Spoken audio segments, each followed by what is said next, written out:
Good afternoon, good evening, good morning, everybody. My name is Peter Joseph, and welcome to Revolution Now, episode 54. So, on the agenda for today, this is going to be another long one. First, I want to clarify some things regarding this collaborative post-capitalist parallel economy idea from the prior podcast called Integral. I received some feedback I wish to address, bringing up some important issues regarding the very idea of social change and transition. Then I'm going to spend some time reviewing the solutions section from a book by Jason Hickel called Less is More. It's a great book, but like many, it falls under the heading of what I call the anti-capitalist capitalists in a way, well-meaning folks in the activist community who see the flaws of the current system seeking change, but they don't actually attribute those flaws to its root construct, the origin point definition of capitalism itself.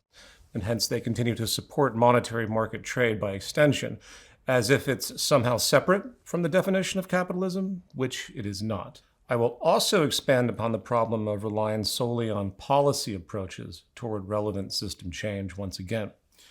And finally, to wrap up the section on competition, which has been a core focus for at least 3 or 4 podcasts now, I'm delighted to feature a 40-minute interview with author and researcher Alfie Kohn, who we've talked about before. We'll be exploring the structural and educational roots of our neurotically competitive culture, which I would argue is effectively a public health disaster. You know how you can look at things like drug addiction or school shootings as a public health issue? The same lens can be used for framing the modern cultural neuroses of competition, a dramatic, socially destructive force on virtually all levels. But let's begin. On the subject of radical social change, we have the reality of transition, some path to be forged, which we can all agree will likely not be simple. It will likely not be linear. Very often today, we hear the phrase system change. It's become rather common in activist speak, even though many who use the term don't seem to know what they're saying in many cases. Rather, it's employed as more of a gesture to express a radical extreme intent, such as, again, more forceful policy demands. And as I've talked about, policy approaches to regulate or influence a social system are rarely a concrete move toward true system-level change, and I'm going to be running that into the ground exceptionally today, so I apologize in advance for any redundancy. But fortunately, there are people out there that have indeed come to terms with the root problem of a market economy, rejecting mere policy or regulatory initiatives, realizing just how dramatic the needed paradigm shift really is. And the first tendency of these activists, as I think we've all seen, is to start pondering what's the new society going to look like based on ideas of sustainability, public health, science, technological potential, education, and so on. They want to build new models around core principles, which is great. We need that. It's all well and good. It's informative. It's educational. It helps show the potential that we really do have for an improved future, putting to rest the idea that everything we see around us today is the only way it can be. A dogma that is ever apparent, sadly, once again. The problem is rarely in these developments is proper gravity given on the role of transition. And I'm not simply referring to those that just lack all transitional ideas, which is also very common, but the recognition that from a technical perspective, given we're dealing with properties of a complex adaptive system once again, what unfolds in transition is in fact even more defining to the outcome than the goal assumed. Any preconceived vision of a new model becomes almost secondary because what will define future change is going to be far more contingent upon what happens in the extreme complexity and indeterminacy of transition. This is why simple goals are important, especially at the beginning of development, and that's why I'm so focused on this integral parallel economy transition project. The indeterminacy has to be anticipated in the most strategic way for any of it to matter. Let's remember, there's no chance some magical new landmass is going to materialize on Earth where people seeking a sustainable society can just build out a new system. Likewise, even if there was a total revolution in some nation politically, with the option to install a completely new socioeconomic model, we're still faced with the cultural crisis of those who remain locked in the current system's values and practices. And this requires the need for gradual acclimation. It's something people don't talk about enough. And part of the integral parallel economy project, is not just a collaborative model development, but also gradually forging different values and practices. Furthermore, and this responds to a series of messages I've gotten since the last episode, if a new nation did somehow adopt a new contrary system, other major nations dedicated to the market religion will no doubt see the emerging heresy of the new state as a threat to their way of life, working to destroy it. History is sadly full of such examples. The market economy requires homogeneity and constant openings for capital accumulation as well. And this breeds a mentality by which, under the cloak of assumed social threat, such as claimed loss of freedom and democracy in the target nation, such nations are overthrown. Sure, we've seen some radical initiatives in the past make a dent. The Bolshevik Revolution, which, regardless of ideology, did counter some of the prevailing norms of the time.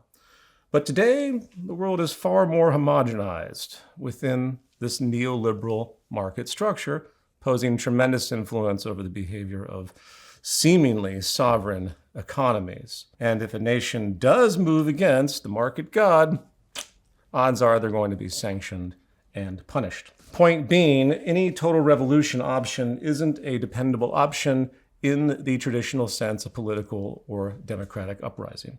Some may disagree with that and still push for traditional political revolution through social movements, and it's certainly worth a shot.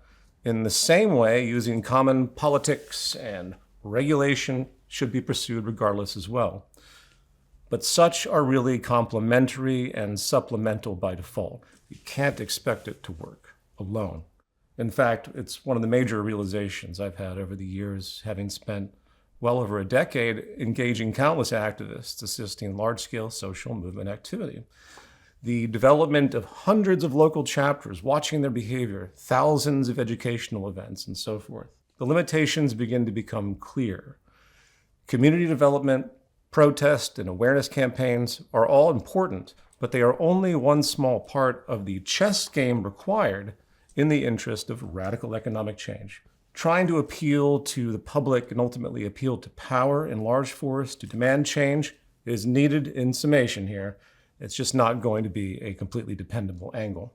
And please know, I'm well aware of the extreme gravity of the situation when it comes to the pollution crisis and the hydrocarbon industry and other elements. There is a need to put dramatic pressure for immediate change to reduce future damage, even without a new socioeconomic model.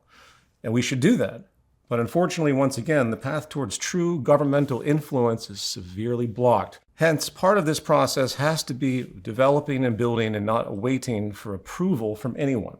On that, to quote systems scientist Donella Meadows from her book, Thinking in Systems, she talks about finding powerful, magical leverage points, like the best usage of language, but we get it. And she also talks about this dance inherent to the complexity of change.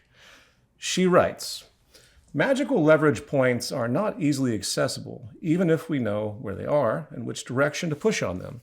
You have to work hard at it, whether that means rigorously analyzing a system or rigorously casting off your own paradigms and throwing yourself into the humility of not knowing. In the end, it seems that mastery has less to do with pushing leverage points than it does with strategically, profoundly, madly letting go and dancing with the system. So keep this idea of dancing with the system in mind, as it's an apt metaphor in the context of always needing to be adaptive and flexible as you approach complexity. And for those unfamiliar with the idea of leverage points, I do always recommend the work of Donella Meadows, who ranks interventions from relatively shallow, such as changing parameters like taxes and subsidies, to extremely deep, such as shifting the very goals of a system. The market system's resilience is amazing. It is extremely powerful in maintaining its dominance, not just because of some powerful elite that happens to sit at the top of the pyramid pulling strings, but because of endless feedback forces that keep it in place including the daily patterns of the public. Hence the conclusion that you have to go outside of the system to begin leveraging against it, working to extract economic actors, pulling them into a new system that by its very existence pushes the old system out of commission. And back to my core point here regarding the complexity of it all, whether in-system leverage points or out-system leverage points, there is strong indetermination when it comes to outcomes. For example, from an in-system perspective, consider the history of prohibition. Think about the attempt to outlaw alcohol in the United States years ago, which also applies to the modern-day war on drugs. Using the leverage point of legislation, hence what Meadows would call a rule change, to alter behavior of the population backfired in numerous ways and ultimately failed, notably giving birth to vast organized crime. Huge black markets emerged for alcohol, as everyone knows. Consequently, enormous corruption with the police and politicians that got kickbacks from the incredible amount of money that was being made by bootlegging, and so forth, was inevitable. Put another way, it generated a whole new set of feedback processes that reorganized the system of alcohol attainment with a very limited effect on the stated aims of the prohibition legislation. And obviously, as an aside, I can't stop myself. Trying to stop drug and alcohol consumption or abuse in society with prohibitory laws does not make anything better. It always makes things worse. It doesn't matter how many drug dealers you arrest or kill. It doesn't matter how many users you put in jail, money laundering banks you shut down, how many cops are busted or crops are destroyed or whatnot. It is only through access and tolerance and a common sense educational and treatment campaign and a value system of compassion such progress could emerge, getting to the root of drug use and alcohol addiction as a medical issue. Obviously not the scope of this podcast to talk about that particular subject, but let it be stated that as long as people profit off of the sale of personal numbing, escapism, and addiction, it will of course persist. Such leverage points of changing the rules through legislation fail and will always fail in this context, as it doesn't get to the root of anything. If you want to truly stop drug abuse, maybe we should start thinking about the stress of our social system, which has long enduring effects, as epidemiological study shows. And that manifests and snowballs into a spectrum of mental health disorders, including addiction, violence, and so on. And, since I'm on this tangent, don't forget the life-blind, system-level shadow incentive, as I call it, which seeks cyclical turnover by whatever means possible, rewarding it. Where all that money spent on prisons, police, rehab, legislation, and the like serve the system's internal strength, as commerce is the needed fuel of markets, and the more the better. The market system isn't about spending money, it's about moving money. And just like the engine of a car that needs constant power, market economics thrives on the movement of money, irrespective of what that movement is for. It benefits, in other words, by having a culture addicted to drugs and alcohol with hundreds of billions, if not trillions of dollars moved around each year as a result, spent on whatever relates to the problem. And sure, in this context, you do see some success with in-system leverage points through high taxation, price hikes, and warning labels, along with some general public health education, leading to, for example, a decline in recent years of cigarette smoking. But consider the amount of time it took for that shift to occur, with countless killed since smoking was popularized long ago through advertising. And why has it remained a cultural pattern? Because it had such high degrees of profit, any argument against it were buried by force of industry, aside from the highly addictive nature of it, making it self-perpetuating. In fact, it is the exact same model we see with social media, which is designed to be as addictive as possible. And while we are already learning about what social media has done to kids, it's not going to be until many, many, many years down the road that the reality of the damage truly becomes clear, because it's being obfuscated, it's obscured on purpose. Same for the hydrocarbon industry and that history. We're probably only about 15% into our transition toward renewable energy. Why? Because the immense profit structure and the infrastructure that refuses to change within it keeps it all in place, funded by massive lobbying campaigns and propaganda. Yet another reason, by the way, profit is a horrible incentive. They're life-blind incentives. And anyone who claims profit-seeking is the path to innovation and progress is simply viewing things in a deeply one-sided way. Okay, back on point here. The relevance of system change transition remains wildly underemphasized in the post-capitalist, post-scarcity community. We've seen all the famous inspiring quotes, such as Buckminster Fuller's, "You never change things by fighting the existing reality. To change something, build a new model that makes the existing model obsolete." And as great as that is, it's still rather platitudinal. You can build or theorize whatever models you want, and it might, in principle, make something obsolete. But that doesn't hold much weight until a path is carved to utilize that new model, firmly realizing the nature of that path. Likewise, since I'm already a tangent machine today, there's no such thing as productive collapse. Now, I used to believe in such an idea, that things must get worse and more unstable to inspire true revolutionary change. No. In truth, society is and has been in a state of collapse for some time. Having about 1 billion people starving with countless homeless in the industrialized wealthy nations is a form of collapse. Same with the litany of environmental crises that are clearly showing their trends and effects. There will never be a stage of capitalism where everything as we know it just ceases to function entirely, opening the door for a new model. System failure is a matter of degree. The problems we see tend to become normalized. You would think the idea of walking around a city full of homeless people would shock everyone, all the time, every day. No. They see them so often that they say, "Oh, that's just the way it is, how sad." We are culturally slowly boiling the frog, as that old metaphor goes, to become essentially a more sociopathic and apathetic society. And that is the long-term path of our cultural adaptation in this regard. I would also say that the pressures emerging at this time and will continue to emerge are far more likely to create a stress response, a kind of anti-social impulsivity, fear, not rational thought. An increased level of selfish tribalism is far more likely than any kind of thoughtful, concerted community effort to solve problems. Why? Because not only have people been trained to think selfishly and competitively, stress can trigger biological reactions that amplify thoughtless responses, as has been studied at length. Remember, at no time in human history has society been faced with the global level crises we have now. The walls are closing in environmentally, and I think it is improbable that our sick culture will suddenly galvanize in community spirit with a new vision for a more sustainable and stable system once things break down to that point. And I know in some of my earlier works, this concept was brought up, such as Zeitgeist Addendum with Jacques Fresco, but let's not assume anything like that now.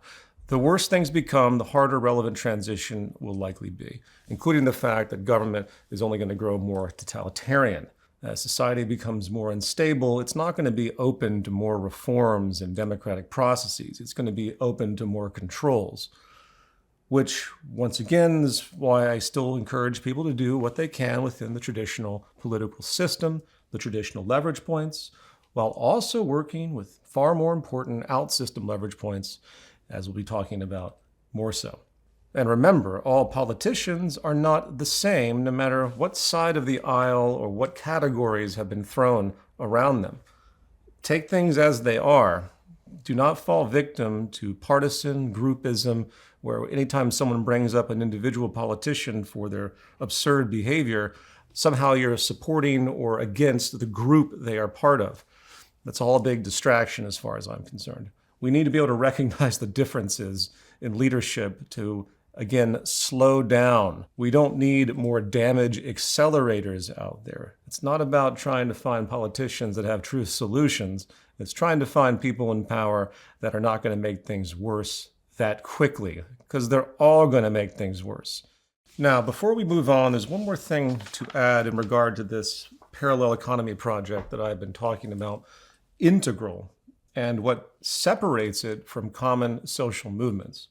Grassroots social movements particularly those that are not institutionalized with paid workers and income, almost always self-destruct in time. Grassroots volunteer organizations rooted in protest, educational, and awareness work, appealing to the public for action to push politicians or political power in the hope for change, inevitably become vulnerable to disappointment, boredom, internal and external conflict, sabotage, and other layers of distraction and interference. And the larger they become, the worse it is. In my time with TZM, for example, I watched it all. Whether it's attacking an assumed figurehead of an organization, absurd critical news media and propaganda, general harassment, internal frustration within the community, the presence of misguided ambitions, meaning folks that come into a voluntary organization ostensibly seeking to work toward the stated aims, only to deviate with egotism, and so on. There's a shelf life to the whole thing. The beauty of this integral parallel economy project is these kinds of problems will not exist to any degree to have a true effect. The effects will be marginal. Why? Because people in integral participate in the network tangibly. There is no other form of participation.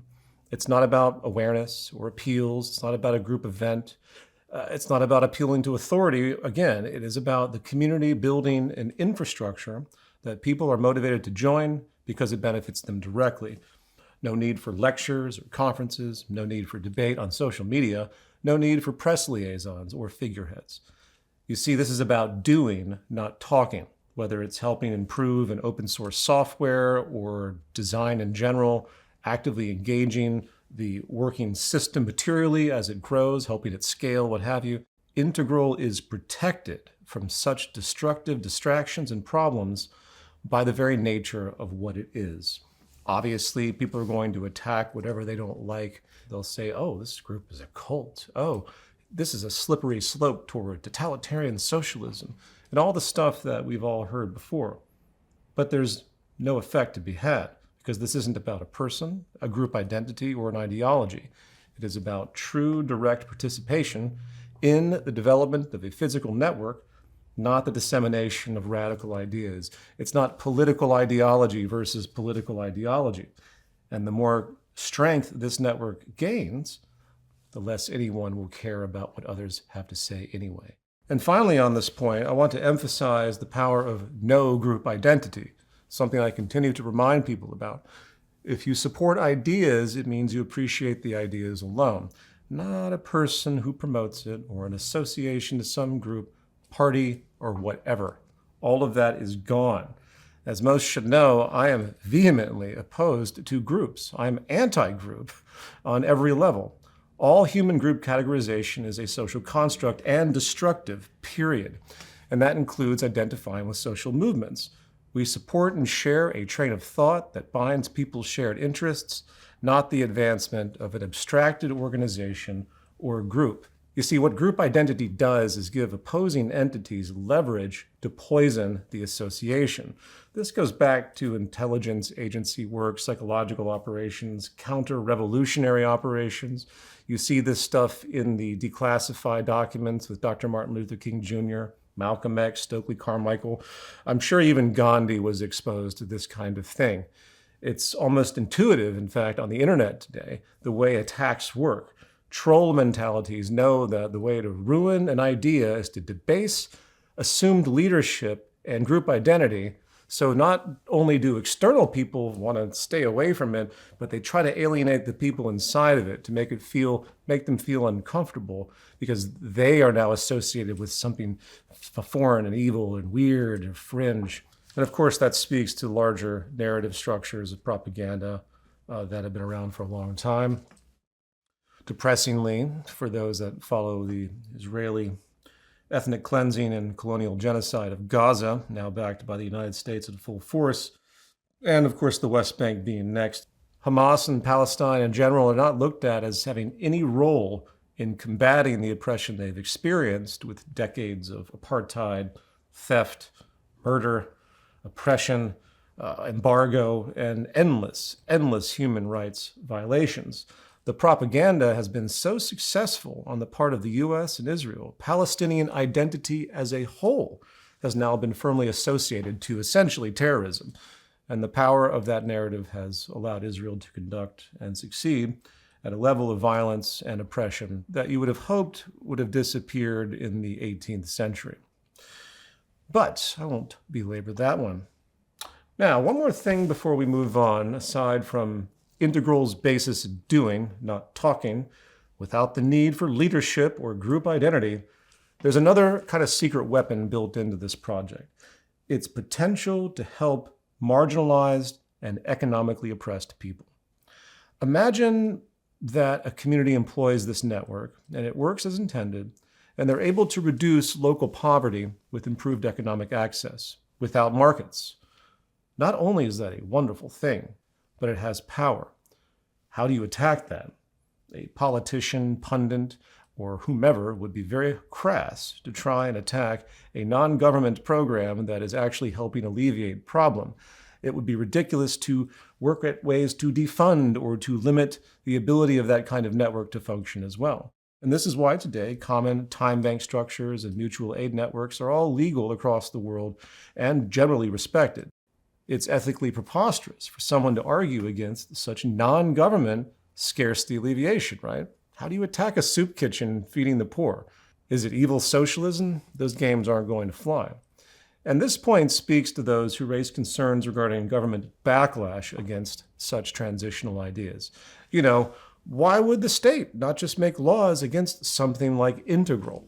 Because firstly, on the surface, it would seem to support capitalism's resilience because it's reducing poverty stress as a seemingly complementary system. It's not really. It's a Trojan horse. The larger the network grows, the more it starts to override the market economy itself by design, not driven by force, but by people simply choosing to engage it over the old system. In fact, it's libertarian in that sense, because it's giving people freedom to choose. Well, if you're truly libertarian and you believe in the freedom to choose, as Milton Friedman's book was called, well, then you have the right to choose not to use the system of market economics if you want, and it sustains those philosophical principles. Now, shifting gears into the next section, I would like to affectionately address these anti-capitalist capitalists, people that claim to disagree with capitalism, calling themselves post-capitalist, socialist in whatever case, but it doesn't matter. They offer critiques of the current system, highlighting its problems, yet when they start to describe what needs to be changed, you realize they're not really going after the system itself. And ultimately, in many cases, not understanding that money and markets are actually what define capitalism. And hence, money and markets are at the root of the negative market externalities these people try to stop. And as an issue of semantics, I'm reminded that I should really, in my own language, use only the term market economy and drop the word capitalism because of this very tendency. But I think I've clarified my point a lot, such as in my book, The New Human Rights Movement. Really, the terms are synonymous. But let's step back. So what is capitalism? The Merriam-Webster Dictionary defines it as an economic system characterized by private ownership of capital goods, investments that are determined by private decision, and by prices, production, and the distribution of goods that are determined by competition in a free market. The truth of the matter is this basic definition is really only a snapshot of the emergent institutional and conceptual development of the system, meaning it's part of a larger pattern of development rooted in the most basic mechanics of market economics itself. Let's consider some history. We see trade, money, and markets as a shared economic feature in all large-scale economic practices going back to antiquity. Thousands of years ago, ancient Greece had open markets, money-based trade, private property, and the like. Even though there's variations to that, even though, for example, they had things like slavery, which many theorists argue simply can't be part of the capitalist mode of production, as capitalism is deemed to require voluntary labor exchange, like wage labor, meaning the buying and selling of labor power, not direct slavery coercion. And if you wish to be a Harvard graduate economist, this is what you're trained to believe, drawing lines that in truth do not exist. The distinction between slave labor and so-called voluntary wage labor exchange is not a distinction at all, but a variation on a theme. If a society is constructed by which your survival requires you to submit to servitude in some form, by force of the structure, whether dealing with a king, a feudal lord, or a corporate CEO, and you're not going to be able to survive without that submission, by definition, it's not voluntary at all. Likewise, if the relationship of labor power means another person is going to gain advantage off of the fruits disproportionately, it is hence not a mutually beneficial transaction either, in the sense of equal gain. In other words, it is inherently exploitative, as all market transactions are. In other words, it's not the specifics that matter, it's the structure of social relations, as I will describe. Remember, history is written by the winners. People that promote capitalism definitely don't want to admit that the economic incentives for abject slavery, regardless of any political, religious, or social tradition overlap, is absolutely coherent with market economics and hence capitalism. For what is the economic purpose of cheap or affordable or low-cost labor costs or competitive labor costs? Cost efficiency. Slave labor extracts 100% surplus value, minus the basic cost of food and shelter for the enslaved, while modern wage labor, which the vast majority of workers today are involved, is merely a variation of this. Whether earning minimum wage and barely surviving or working a high-paying corporate job, all workers exist within the same fundamental structural relationship, serving the interests of those extracting disproportionate gains in the interest of cost efficiency. This is about relationships of the structure, not a snapshot of what the system structure has manifested qualitatively or in variance at any given point in time. Hence, it's no surprise that according to basic United Nations standards, there are today in the capitalist world more slaves than any time in human history, based on absolute numbers. Now, let's step back for a moment and better frame this perspective. What I'm explaining here is, in systems science lingo, what you call structural invariance or organizational invariance, which means the root or organizational architecture of a system remains the same, but various contextual differences make the behavior appear different on the surface as things change. The reason people maintain a myopic definition of capitalism, not understanding that it is the active manifestation of monetary market economics, is because of the superficial differences they are trained to observe are just that, superficial. It's all about custom definition. Like a person jumping on a trampoline and a photo of them is taken when they are in midair, and you don't see the trampoline. You don't see anything. You just see that snapshot in time. You don't know the dynamics, even though you can infer, but it's just a snapshot. That's people's frame of reference today when they define capitalism. Now, going back to Greek antiquity, major urban centers like Athens were bustling trade hubs. The market economy in ancient Greece was robust, even though different in terms of peripheral attributes, that snapshot once again. The main difference between the capitalism of ancient Greece and the capitalism of today was the degree of emergent adaptation, clouded within cultural factors. But the core system, the endogenous development of money and markets, it's there, and it makes those peripheral cultural influences far less meaningful than market theorists today would have you believe, as they try to box in some rigid definition of the capitalist mode of production. This is also what you could call a proto-capitalist perspective, if people want to research that, meaning an evolutionary perspective that links common threads of prior variations. Consider feudalism.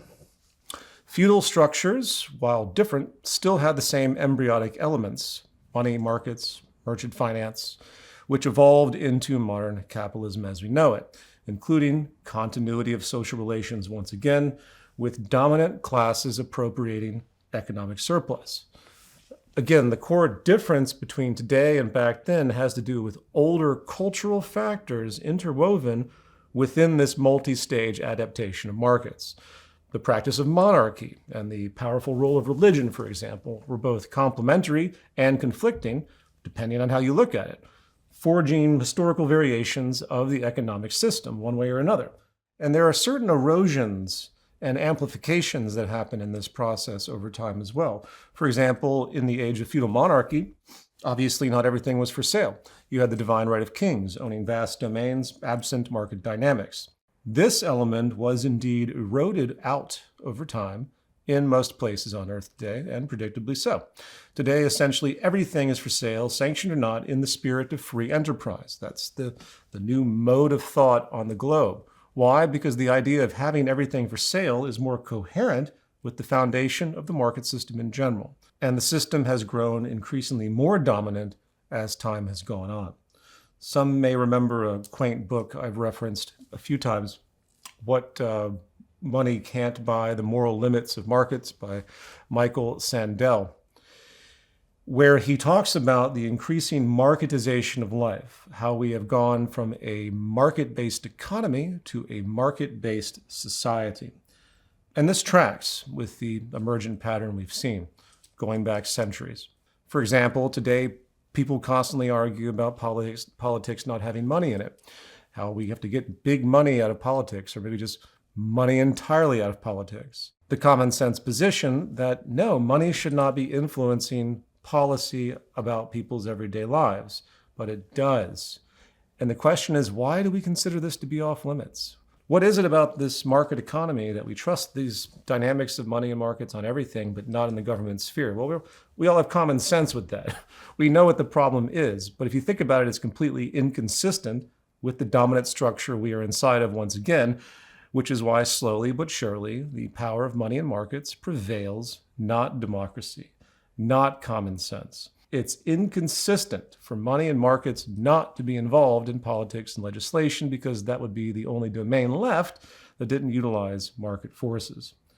Which also explains why laissez-faire economists, modern libertarian mindsets once again, see the state apparatus as a foreign entity that interferes with the purity of their market religion. It's not natural. The system has evolved to not understand any type of human activity that isn't embraced by market forces, which is also, once again, why democracy is fundamentally incompatible with market economics and hence capitalism, unless one's idea of democracy is the freedom only to buy and sell without concern for anything else. Forget the well-being of society, forget the habitat. It's the invisible hand of the market. And that's kind of the implication of those that continue to invoke that kind of self-regulation. And once again, it reinforces the trajectory that we see. The destruction of regulation, policy, and even the most basic role of government is occurring. It's an erosion process. The system wants to get rid of the regulatory apparatus and let the true dynamics of the aristocracy of capitalism flourish. That is literally what everything suggests in this emergent adaptation.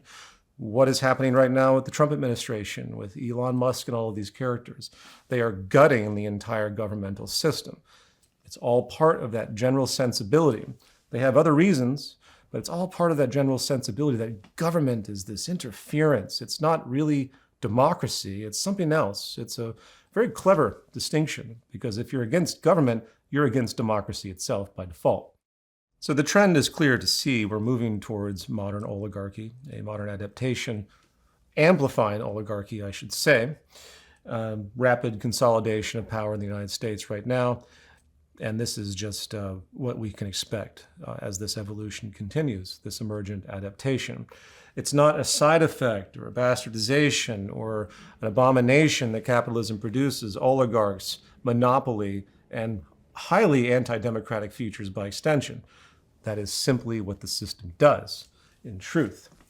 Hence, back to my point, while we recognize that this capitalist mode of production has certain outstanding properties today, particularly the idea of free exchange, investment, capital accumulation, the buying and selling of production means, so-called free labor once again, and so forth, all of that was simply under the surface as a latent potential, if you will, as the system has evolved. For example, in the Middle Ages, as time went forward, feudal lords increasingly demanded monetary rents instead of in-kind labor. And in some cases, the peasants had to enter the market to sell produce or labor to obtain currency. This shows the adaptation. You start to see the bridging in that proto-capitalist perspective. And to complete this point, let me just break this down into the core adaptation properties, if you will, that I think, if anything, are at the root of people seeking change.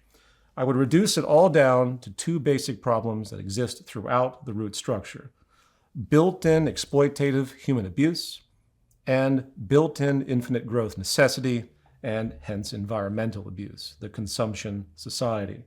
No matter the historical variation in the utilization of markets, no matter what kind of regulatory policies are attempted, the market system endogenously moves toward elitism through exploitative human abuse, which is hierarchy and oppression producing, coupled with the necessity of constant consumption and growth, and hence environmental abuse.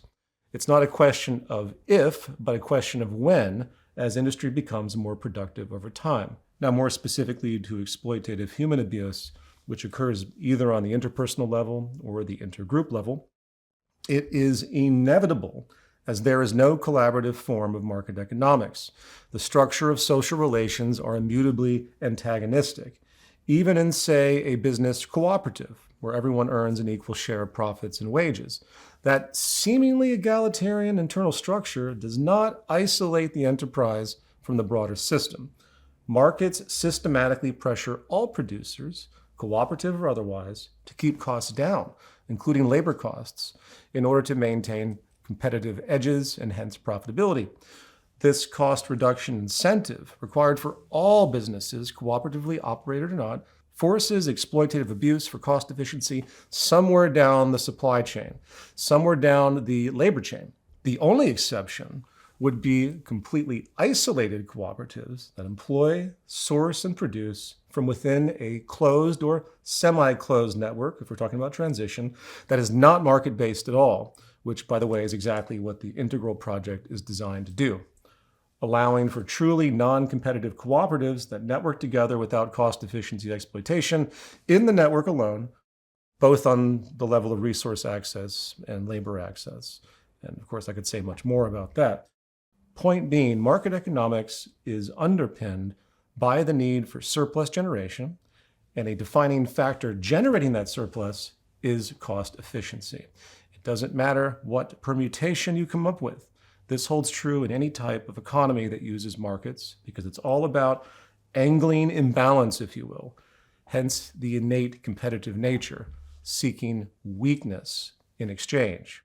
Now, for the second shared attribute I listed, of all market-based economies, guaranteeing environmental decline, the system simply requires perpetual turnover and consumption. There is no other option. This is both obvious and profound.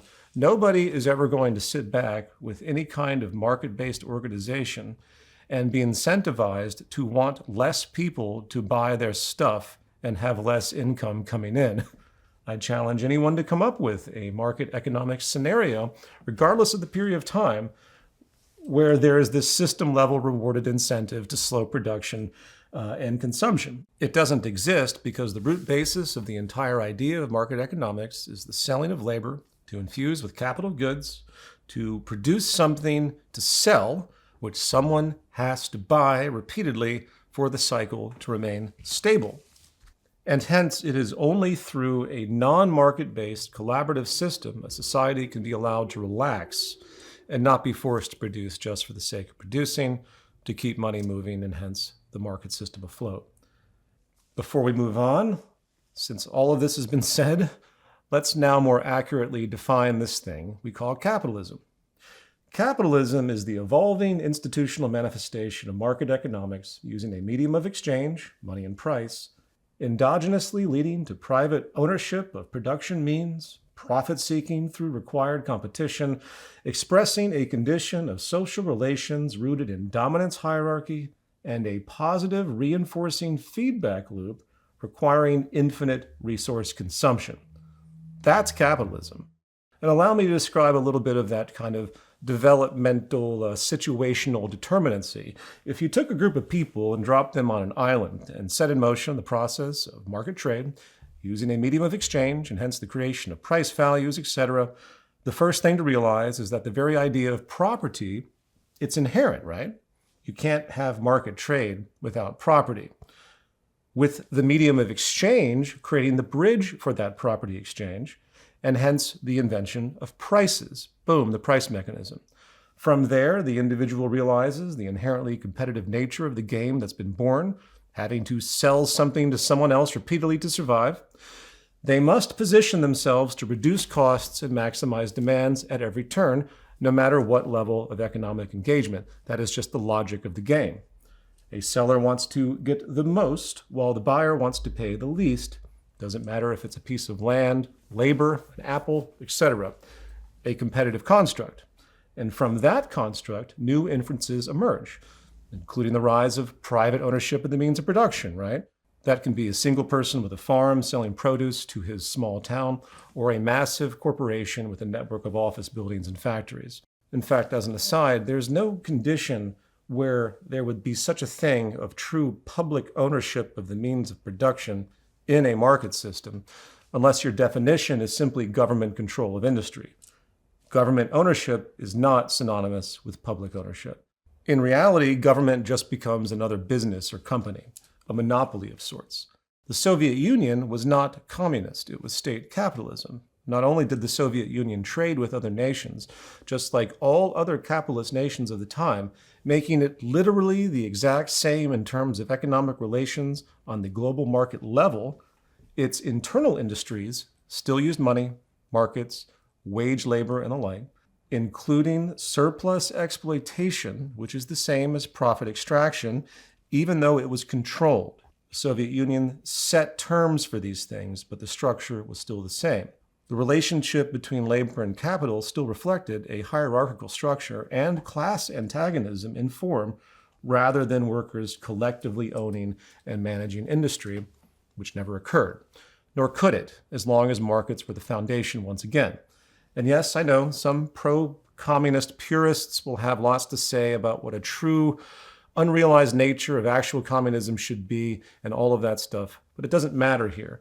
The only empirical example we have of the supposed communist idea is the USSR and a few other offshoots flying the flag of communism as a victory, while self-professed capitalists attacked that same flag. It should be no surprise that when the USSR fell, oligarchs rapidly took over, and almost overnight, a far more private enterprise-based market economy was instituted.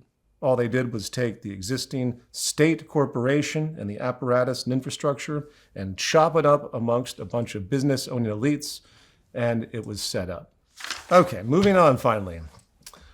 Let's now talk about the solution proposals in Jason Hickel's book, Less is More, which I think will be an informative exercise as to why some solutions are better than others in the interest of large-scale social change.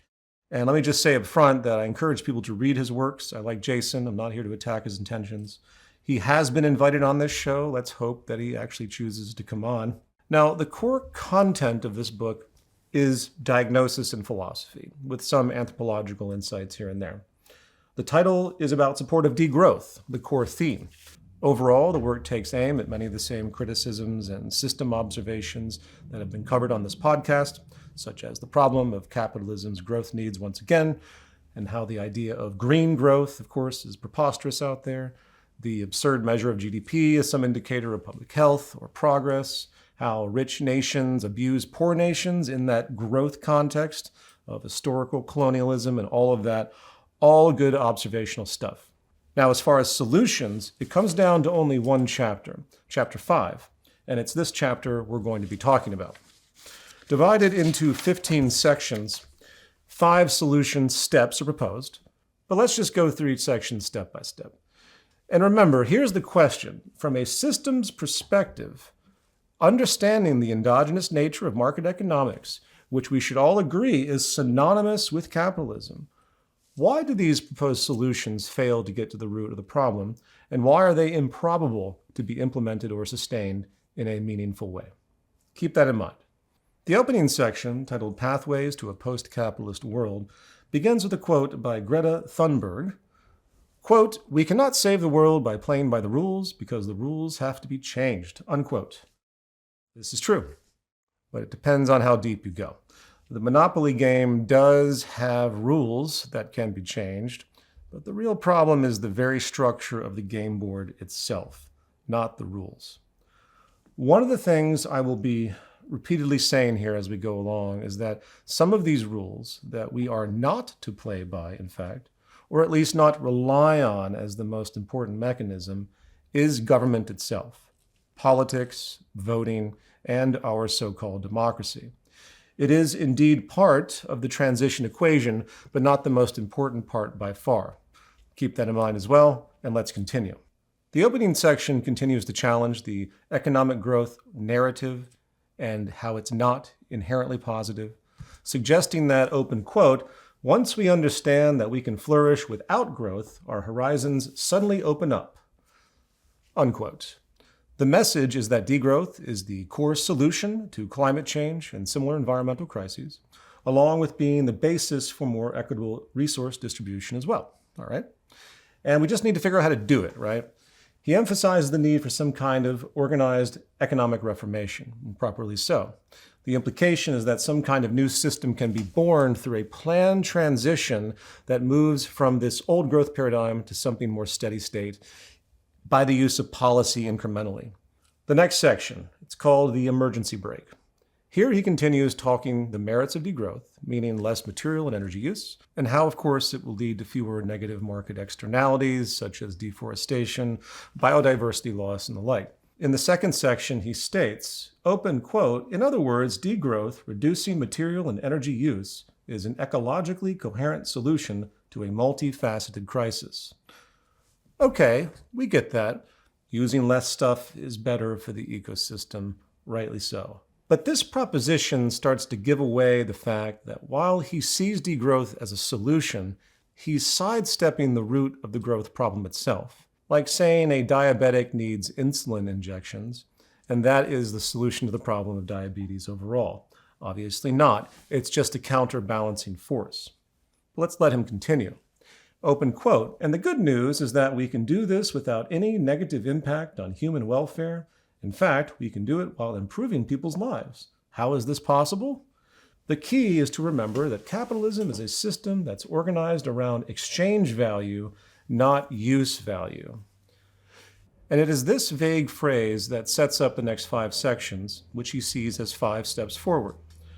However, before we go into that, let me explain his point on value. Exchange value is price, and use value is utility. A bottle of water has high use value, as without it we die, but it has low exchange value because of a general abundance, relative abundance. While this isn't actually inherent to most things that are mentioned in his 5 steps, it is an important point philosophically. Price is a terrible method of defining value and pollutes our culture's sense of reality, in fact. It has given birth to terms like expensive or cheap or worthless when we think about things around us, not through the lens of reality, but through the lens of market-based values. We see this idea even with people, rich people, just like a famous painting, are held up on a pedestal for being rich or of greater value. People are trained to think these people are more important. We can also talk about the Veblen good, as I've commented before, by which the want of an item is tied to its high cost, regardless of the purpose, which means it's all about status.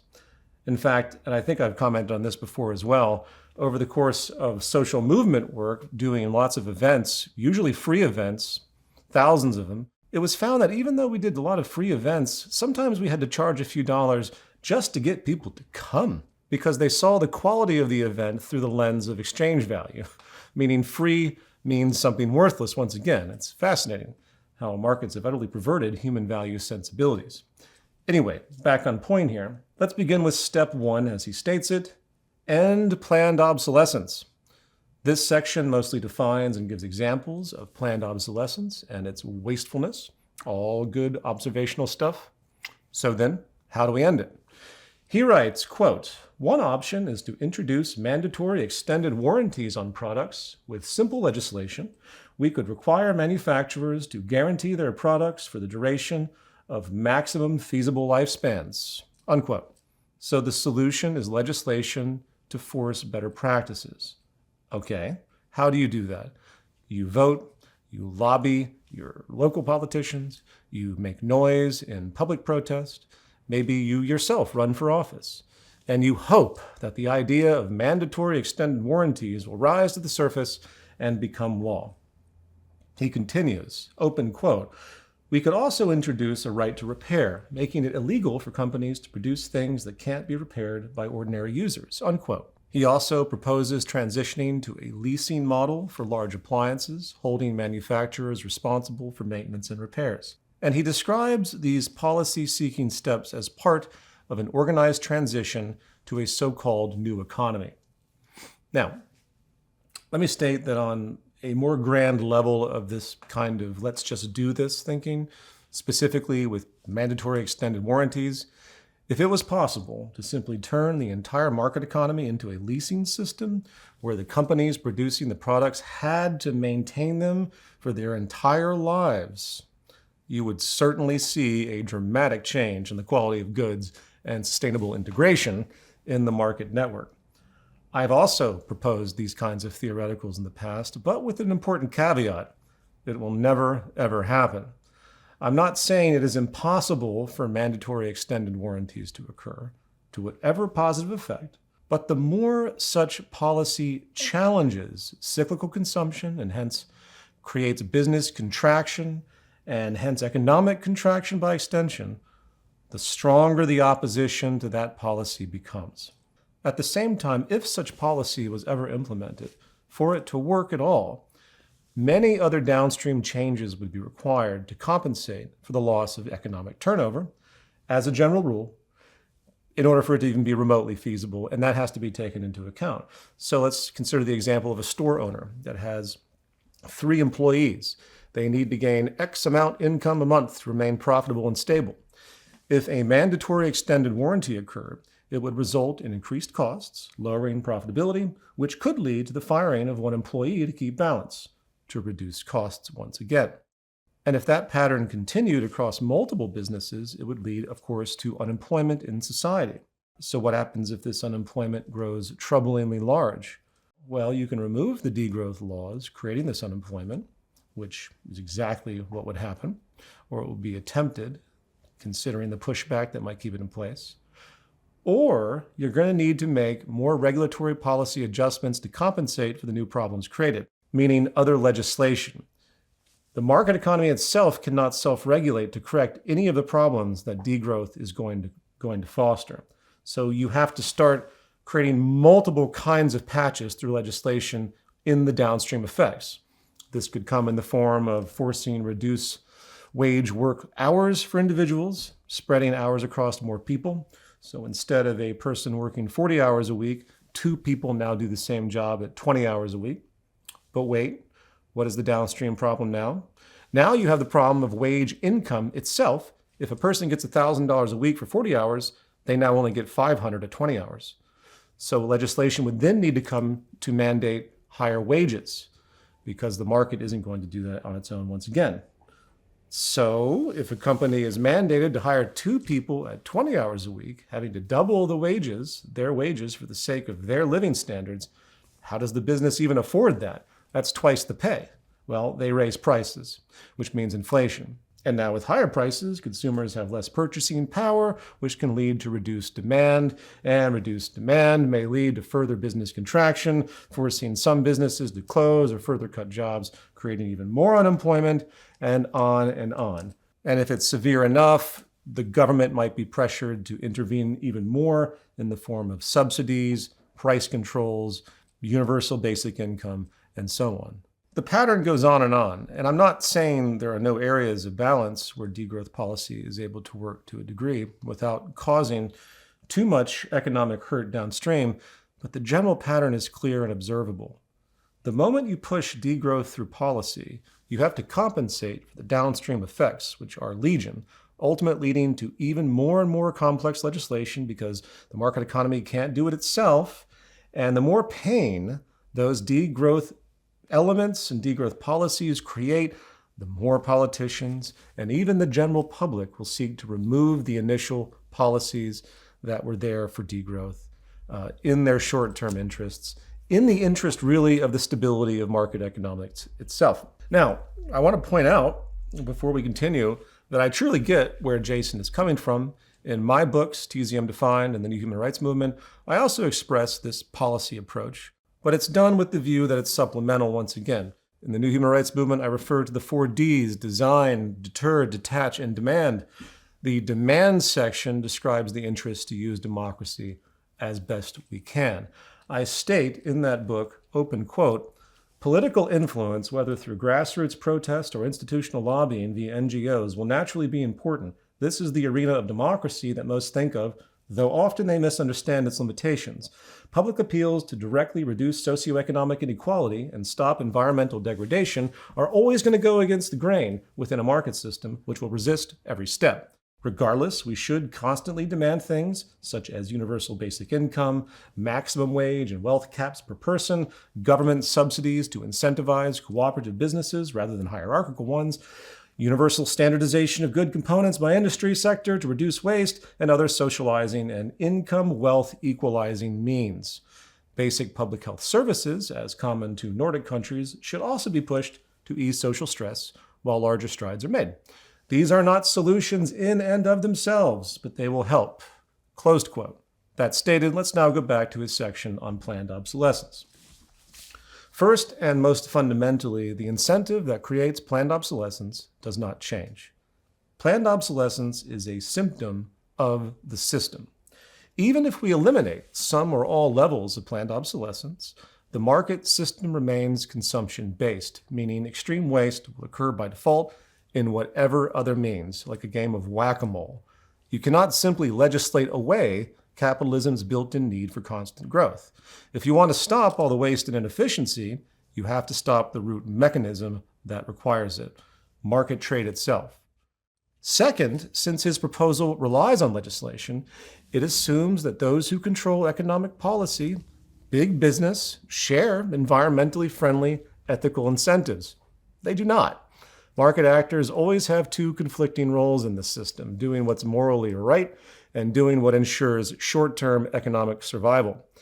Can it be outlawed or regulated? Technically, yes. Is it probable to work? No. In 2015, France became the only country I know of to enact such a law, and it's been enforced only a handful of times, I think maybe 3 or 4 times if I've checked the record right. Which makes sense because the true nature of planned obsolescence is far less planned. Consider a cheap vacuum cleaner made from inferior plastic parts. It's there for a demographic that's poor, right? You see it on Amazon. It will break quickly, and the company will change the model design rapidly, making old replaceable parts unavailable if they were ever available to begin with. If a company makes a cheap product that prematurely fails due to inferior materials, is that planned obsolescence? Unless there's an explicit memo saying, let's make this cheap so it breaks down faster, then no. Market economics itself guarantees that inferior materials will be used to create inferior products to reduce costs at all times because competition demands it. This is what I call in my work intrinsic obsolescence, and it's worse than planned obsolescence. It embraces planned obsolescence because it hides behind the guise of cost efficiency, which everyone practices. It is a de facto disposition. The landfills we see in the world today, full of broken goods, are mostly due to intrinsic obsolescence. Planned obsolescence is merely a more overt form of it, and the lines between them are deeply blurred. Apple has been sued for planned obsolescence. Remember Batterygate? What did Apple say? They claimed they were just implementing performance upgrades. They made some concessions to the public, but in reality, nothing changed. Tech companies in particular will always find an excuse. The bottom line is that such premature obsolescence is inherent to market economics.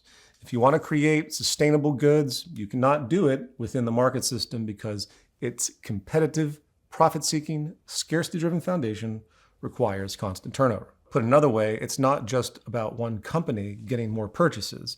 The The total system is driven by the need for obsolescence. Whether it is a car company or a cell phone company, they unify in this common drive toward constant economic turnover, consumption, and growth. In fact, I will invoke the idea of the shadow incentive once again. The system needs inefficiency, and the more the better. In the same way, people who smoke cigarettes financially support the tobacco companies initially, and then when they get lung cancer, they move to financially supporting the medical industry. You see the network connection? The system is based on needing more and more problems to service, and even though France has tried this with little success, due again to the narrow nature of the perspective, awareness of this problem still goes back 100 years. And if you haven't seen serious legislation against this by now, odds are you never will, for all the reasons described. Anything that reduces the flow of money through trade, reducing consumption and growth, will be met with vast resistance on many, many levels. That said, moving on to step 2, cut advertising. This section is about the reality of advertising, its manipulative nature, gives some history, and denotes its obvious role in promoting unnecessary consumption. He makes a point about fast fashion, cheap clothing, a serious problem, and how proper regulations against fast fashion could theoretically cut textile output by up to 80%, and so on. His policy suggestions include introducing quotas to limit total ad expenditure, legislating against psychological manipulation, liberating public spaces from pervasive advertising, and that's essentially it. Step 3, let's just do that. As with planned obsolescence, regulating advertising doesn't get to the heart of the problem first and foremost. Today, advertising is the lifeblood of a market economy, which is why you can't go 10 minutes or 10 feet without seeing an advertisement, horrifyingly enough. And they all serve the same function. He notes that long ago, ads were made simply to showcase a product rather than being persuasive or imposing, and that's partially true. But advertising has always really been about promotion. However, the science of marketing adapted quickly, particularly after the Industrial Revolution, when mass production and mechanization required the public to be actively motivated to buy more and more and more. To stop the true poison of advertising, you have to eliminate its reason for existing, which means you cannot have a system, once again, based on market trade. That's a fundamental observation. While any such anti-advertising policy, of course, should be encouraged, once again, we need to be realistic about what we're actually talking about. As I discussed in the last podcast, introducing new ideas to society and letting people's needs dictate what they want, having it built in without the need for advertising, is not difficult, as with the Integral project, but you can't do it in this system. You can't do it with inside the market system. There's very limited efficacy to the types of anti-advertising policies. Maybe you'll get something that doesn't promote too much nonsense to children before a certain age. Maybe. The goal of every market agent is to sell something to somebody else at a rate that keeps the economy running, preventing contraction. This requires a communication mechanism to get the public to want what is being sold. Hence, all businesses must behave this way in the competitive arena, and deeply so, which is why some corporations actually spend more money on advertising than they do on actual product development. That said, of all of his kind of prescriptions here, this one about advertising is definitely the weakest of the bunch. I'll just say that as an observation. But let's move on. You can be the judge. Step 3, shift from ownership to usership. I, too, am a fan of Jeremy Rifkin, who helped popularize the idea of access over ownership many years ago. Makes perfect sense. One person, one use model is silly in a scarce world. In fact, I feature this idea in my own chart of general transitional ideas in the new human rights movement, though my focus is not, of course, on assuming policy will simply regulate these things in reality, but rather on abolishing market economics altogether as the assumed goal throughout. But in this section, Jason lays out the logic for an access-based society over a property-based one. He states we need more public transit support, we need community-driven ride-sharing apps, and other such ways to reduce vehicle use in specific. And if we were to consider all the ways we could share utility in society, we could envision lots of creative approaches to shared access. And all such ideas should be encouraged if you can get them going in your community. But how do these ideas lead to system change exactly? Aside from just being generally practical or something lo-fi the community can do. As part of the Integral Project, the idea is to combine mutual aid and collaborative access and development systems, structured as part of a unified transition away from market economics. Not isolated, scattered incentives people do without connection. The unifying element is just so critical. Structure is important, but as before, I agree with the sentiment of his proposal, the basic rationale, but I disagree with its assumed efficacy. It's just so vague. It's not strategic in any particular way, which we really need. But let's keep going. Step 4, end food waste. This section outlines statistics and the scale of mass food waste, which is huge, and it is concluded once again that we just need to legislate against it. And of course, to simply say we need to end food waste is like saying, well, we need to end poverty, discounting the systemic causes producing the problem in the first place, and of course the inherent hurdles required if you attempted to do anything like that, which are more important than the idea of the resolution, once again, in terms of transition. Remember, the feedback loops linked to required economic growth and, of course, business power over the state provides very low probability of this kind of policy change occurring. In fact, let me put it this way. Imagine someone says, we can end scarcity of rare earth metals by mining an asteroid in space that has an abundance. But the asteroid is 1 billion miles away. See my point? We have to have a path for the assumed pragmatic goal to be real. It's easy to say something can be done, and sure, there are a few instances where legislation against food waste has been attempted in different countries. 2 very weak outcomes, I will add, but it has occurred. We haven't seen much improvement in decades. But the transition to get to that end ignores the feedback processes born from the system, built into the psychology of the winners of the capitalist game, who have more power than the public in almost all cases. And please understand, I'm not sitting here poking holes just for the sake of it, but to simply declare we need to end food waste now and how great that would be with no approach doesn't help anything. Of course, everyone wants to end food waste. Of course, most people want to end all sorts of negative market externalities out there.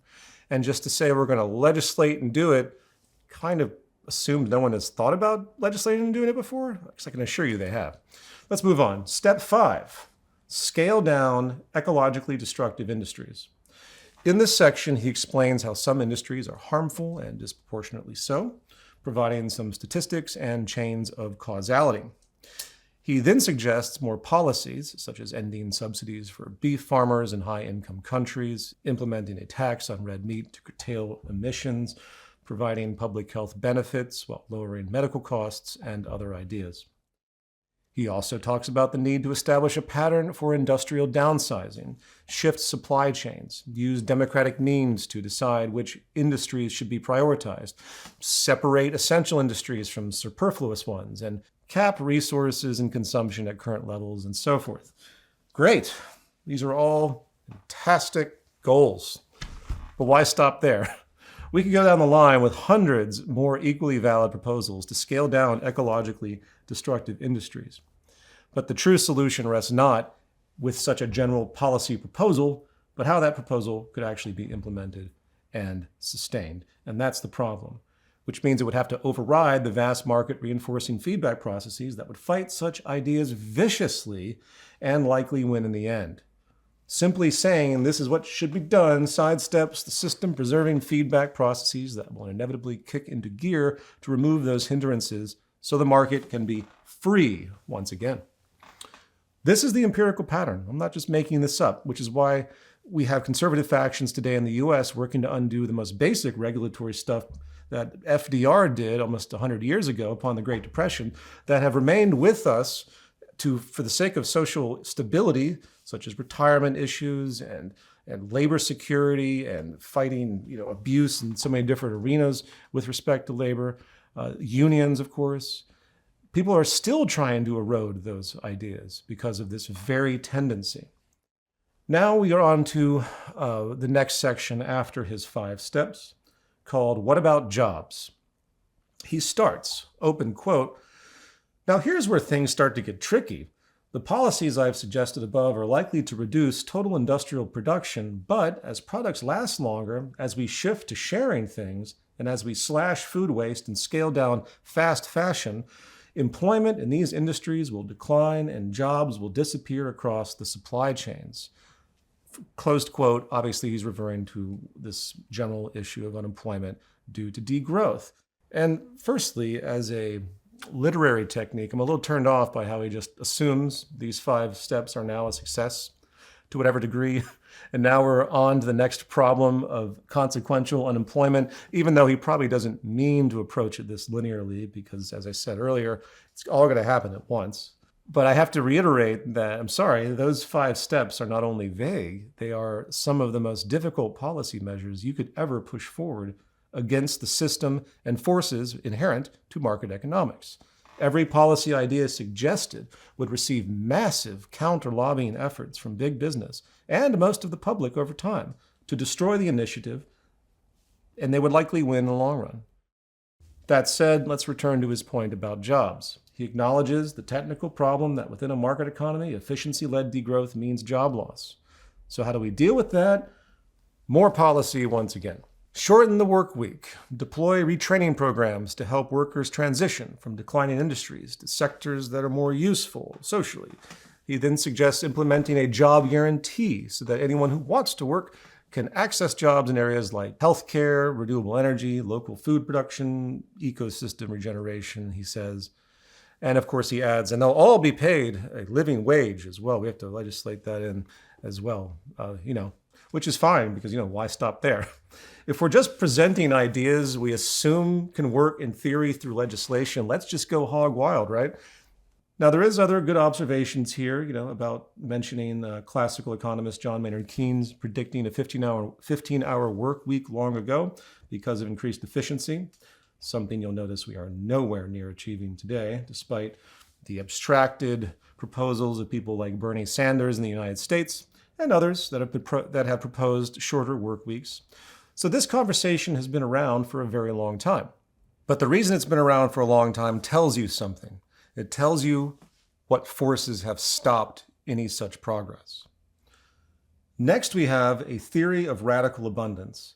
This section discusses scarcity in the capitalist system and the market economy in general, of course, emphasizing how scarcity is consistently manufactured, which is a good point, and it's important people understand it. The author also states, open quote, once we grasp how this works, solutions rush into view. If scarcity is created for the sake of growth, then by reversing artificial scarcities, we can render growth unnecessary. Think about that sentence. No. And this summarizes my position once again. You cannot reverse the manifestations of artificial scarcity in any form without changing the system at its root that demands it. To apply policy in this regard is to attempt to legislate against Goliath, as implied before. The river is more powerful than your boat, no matter how well the boat is constructed. You can't change the course of the current, though you may be able to ride against it for a little while. And once again, I get the idea here, the assumption that we can counteract the forces of growth internally through policy, and then you use that as a leverage point for larger system change. But the logic here is very messy and omits a great deal, because you can't reverse artificial scarcities, rendering growth unnecessary, in a system that requires growth endogenously. The causality is not coming from the existence of artificial scarcity itself, it's coming from the system that requires and creates that artificial scarcity. Again, this is a system that demands constant consumption, and it produces artificial scarcity through numerous reinforcing mechanisms, such as intrinsic obsolescence. Scarcity exploitation is hence the basis of the entire market model, not a side effect. The superficial idea that we can simply find a way to counteract such an entrenched, endogenous characteristic through policy ignores the true power of the root causality. Put another way, the growth imperative of market economics does not exist simply because we haven't created enough counter policy to slow it down or stop it. The growth imperative exists because it is built into the fundamental structure of monetary market trade, and it will bulldoze anything that gets in its way, which is why you have to go outside of the system to force true change once again. Moving on, next is the law of Jubilee. He continues with his policy proposals to address the reality that money is created through debt, which accumulates interest, highlighting compound interest, and how all of that comes together to create systemic scarcity pressure, as we all know. This is something I've discussed at length for years. I assume anybody here is familiar with this stuff. What is his solution? Forgive the debt, the classic Jubilee. So we just push that button. Simple, right? It's got to be easy. Just as we see today with every attempt to ease exponential debt burdens, whether it's for college student loans or medical debt or national debt of some poor, destitute country, the resistance is enormous. Financial institutions operate under the same capitalist logic. Debt and interest are the contract and the income. Money is the product to be sold, and interest is the profit, just like any other widget. While it's true that some debt dismissal can and has occurred historically, the idea that broad systemic debt forgiveness will happen today, either at the domestic or nation-state level, is beyond improbable. I'm not going to say it's impossible. None of it is impossible. It's just beyond improbable. This idea also sidesteps the geostrategic, dare I say, class war intent behind debt, which goes back thousands of years. Something that people don't like to talk about. Countries in debt serve geopolitical interests that maintain the power of the world, the balance of power. Debt is not just a monetary issue, it is a leverage mechanism for control. It is and has been part of the economic warfare methodology of large countries for a very long time, just as aid-providing institutions are as well from a different angle. The same applies to the general population and serves a very important role in maintaining power and balance in class relationships. This incentive structure can't be ignored, and just as you compete in the market economy for strategic edges to gain market share and profit, which is understood as the required approach in the near zero-sum game, the same goes for macro-level competitive advantage when it comes to debt. And some could call this conspiratorial, but the balance of power in the world hinges in part on the obligations imposed through debt on the macro and micro scale. That is the observable element. You say it's causality all you want. You can say that people don't think about this, and they don't have to think about it because it happens on its own. But people are conscious of it in power. In the same way, a loan shark operates in the mafia. When the mafia loans you money, the goal isn't always for you to just pay it back with high fees. If you own or are in charge of something valuable, like a nation with resources, or you hold influence, like a politician, etc., your indebtedness becomes leverage to compromise that borrower for future advantage. This is exactly how economic sanction patterns work globally if you take off the blinders. Point being, back to this chapter, good luck convincing any ruling circle of people fully aware of what preserves their power to agree to broad debt forgiveness. Sure, little points of forgiveness will occur here and there, but there is no reason to expect anything but minor alleviations.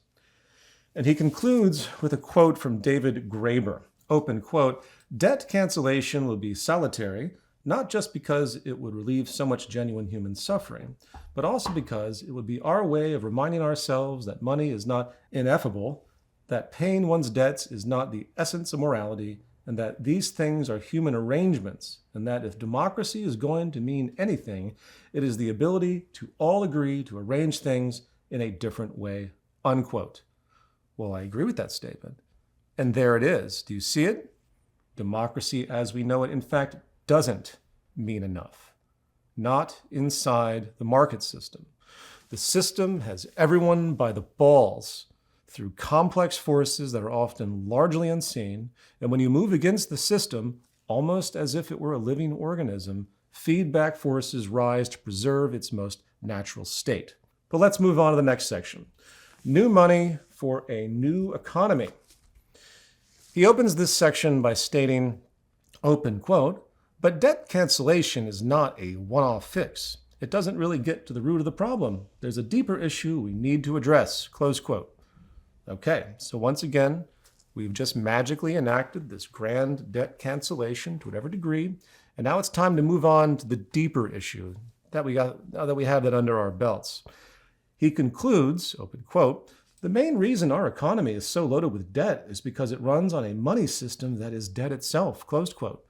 He then rightfully explains how money comes from debt, money is created out of loan approval, how fractional reserve banking works, and so on, including the fact that banks, create the principal, but they don't create money needed to pay the interest, which of course creates artificial scarcity, forcing increased labor and production for the sake of growth once again. And everyone on this podcast is aware of all this, as has been discussed for at least 15 years. So, what is the next proposed solution? First, remove compound interest and focus only on simple interest, which is a weird decision because while compound interest is certainly bad, so is simple interest. Remember, none of the interest money exists in the money supply to pay it back. Second, he then proposes, you guessed it, that it's time to just create a new non-debt-based currency. Now, it is true, even though very few and far between, there have been historical proposals for currencies that are not based on debt, such as the organization today, Positive Money. What is positive money? It proposes a transition from a debt-based monetary system to a public monetary system where the state, not private banks, create new money. So the government simply creates their own sovereign money to start. And as far as citizens, well, it's a little vague in the data that I've read of theirs, but basically the public can get the money without commercial bank loans, which today, of course, creates well over 90% of all the money in circulation through commercial loans. Now, as far as a little history here, some may remember from the Zeitgeist film series that in the 18th century, American colonies used something called colonial scrip, which was indeed debt-free. Colonial governments printed their own money and spent it directly into circulation for public infrastructure, salaries, trade, and so on. It was not backed by gold or silver and was issued without debt once again. Then British authorities banned colonial scrip in 1764 with the Currency Act, which forced colonies back into a gold-backed, debt-based system controlled by the British. And many historians still argue that the suppression of that money was a major factor leading to the American Revolution. But the central flaw was still there. While the money was created by the government debt-free, it still produced debt in the public sphere as the equivalent of commercial banks existed to loan that money back out at interest. And once you introduce interest charges, the balance is gone, as the money to pay the interest doesn't exist in the total money supply. All they can do is make more money to cover future debt as a general trajectory. I point that out because it is also the same problem with Bitcoin and cryptocurrency, as I talked about on the last podcast. Money is still a product to be sold through loans, and profit is going to be expected, hence the interest fee. The positive money people see this, and that's why they post theoreticals to get average people money without commercial bank loans. All of this is to say that the state producing sovereign, non-debt-based money is just one level. You have to remove the entire infrastructure of selling loans to people with the profit interest as well. If the true goal is to remove the burden of debt in society, you have to alter the entire financial structure, not just the nature of money itself. And I think Jason knows this, but this section really leaves out all required detail to have any meaning. I mean, sure, we can just nationalize the entire network of private banks, force them to make non-interest loans and abolish the Federal Reserve or any central bank, bringing sovereign money back to the states or to the country at large. But to just say that ignores the enormous political, financial, and business power that has every incentive to keep that system intact. It's the belly of the beast, in fact. In the end, it's not altering the nature of money that will lead to solutions. It's removing money itself and the needed medium of exchange in the market network, and hence the removal of the market economy itself. There's no way around it. I know it seems like I'm throwing the baby out with the bathwater, but there's no in between. There are too many downstream chain reactions that will destroy the policies that attempt to do these counter-market efforts. And I can hear the disdain right now from people that are sort of just superficially watching this. They're like, hey, Peter, you're criticizing people for requesting things that you feel are outlandish in proposal, yet here you are making the most massive change proposal of all. And this is just really true, but the difference is in the nature of what will actually work as a point of activism. I don't propose relying solely on policy to step forward into a sustainable economy. I propose that we cannot trust policy as a legitimate form of leverage, and you must build out new systems at the same time as the core leverage point for economic change, not just trying to alter the old system in a step-by-step gradual way to arrive at some new structure. It's going to take a combination of pressures, so I don't dismiss this outright. I'm just saying it's completely minimal compared to the efforts that are required to really get things done. Okay, and the next section is called a post-capitalist imaginary, where he assures the reader that all of this doesn't have to be painful, and that even though he doesn't really know how to get there, we can find a way through social movement. He states, open quote, "No one can give us a simple recipe for a post-capitalist economy. Ultimately, it has to be a collective project. All I've done here is offer a few possibilities that I hope will nourish the imagination. As for how to make it happen, that will require a movement, as with every struggle for social and ecological justice in history." And that's true. And I'm glad he states this concession. It makes me feel better to know that he realizes what he's doing in these proposals, even though they are thoroughly disappointing. Again, gesturally, they're great. This conversation is hard, but we have to have it, and it has to go beyond these policy prescriptions. You give me a piece of paper and a pencil, and I can tell you exactly how we can use policy to solve anything. I could write out a plan to solve global poverty tomorrow. Doesn't mean it's going to happen. It's not enough to simply abstract solutions on paper. And if you're like me, the more you see this kind of thing, the more irritating it becomes, because it's the ultimate end of all of these books, including like myself, because I've been vague at times too. It's the end of this, all of this diagnosis you see like, oh, they're so on point. Say Kate Rayworth in Donut Economics. She does precisely the same thing. Millions of people look at these social change books, and they're being perpetually reinforced with the idea that it's all up to the basic roots of democracy to get it done through the channels that we've established. And I'm here to say no, that's not going to happen. And I don't say that to be radical or to separate myself or to sound cool. I say that because that's the fucking reality of it. And if you step back and look at it all with an objective eye, you'll see the exact same thing. And it's all empirically clear. Numerous social movements have created change. You look closely at those changes, they've been far more accommodating by power than they have actually modulating the system into something completely different. And MLK knew that. That's why his poverty movement was so important to him before he was assassinated. And he has many quotes about all of this civil rights work, he says. He's like, we've done all this, we've got voting rights and so forth for blacks in America. But you know what? I feel very empty. I'm paraphrasing. Because if we don't go after this economic thing, then all of this is really of minimal proportions, of minimal consequence. Which now brings us to the final closing section of his work, which again I recommend, titled The Power of Democracy, which he knows he has to address. He begins this section by recalling a 2014 study called Cooperating with the Future, which featured an abstracted game that, in his view, proves that with proper democracy, sustainable decisions can override selfish or unsustainable ones. The study introduces this intergenerational goods game, which is an experimental game modeled outside of market dynamics, examining how individuals make decisions affecting future generations with respect to resource abstraction and so on. The game modeled a common resource pool, which is important to note, rather than a privately owned or traded commodity. And there were no supply and demand dynamics. There's no price mechanism. There's no competition amongst players for the resources in that kind of network investment. There's no profit maximization. It's far more minimal and experimental. And it was a kind of governance or policy setting simulation than anything else. And while it's pleasant to see that the study concluded that we can have more sustainable outcomes in the right democratic climate, as opposed to individuals making selfish decisions alone, you have to cringe at what it omits. Market dynamics are the problem.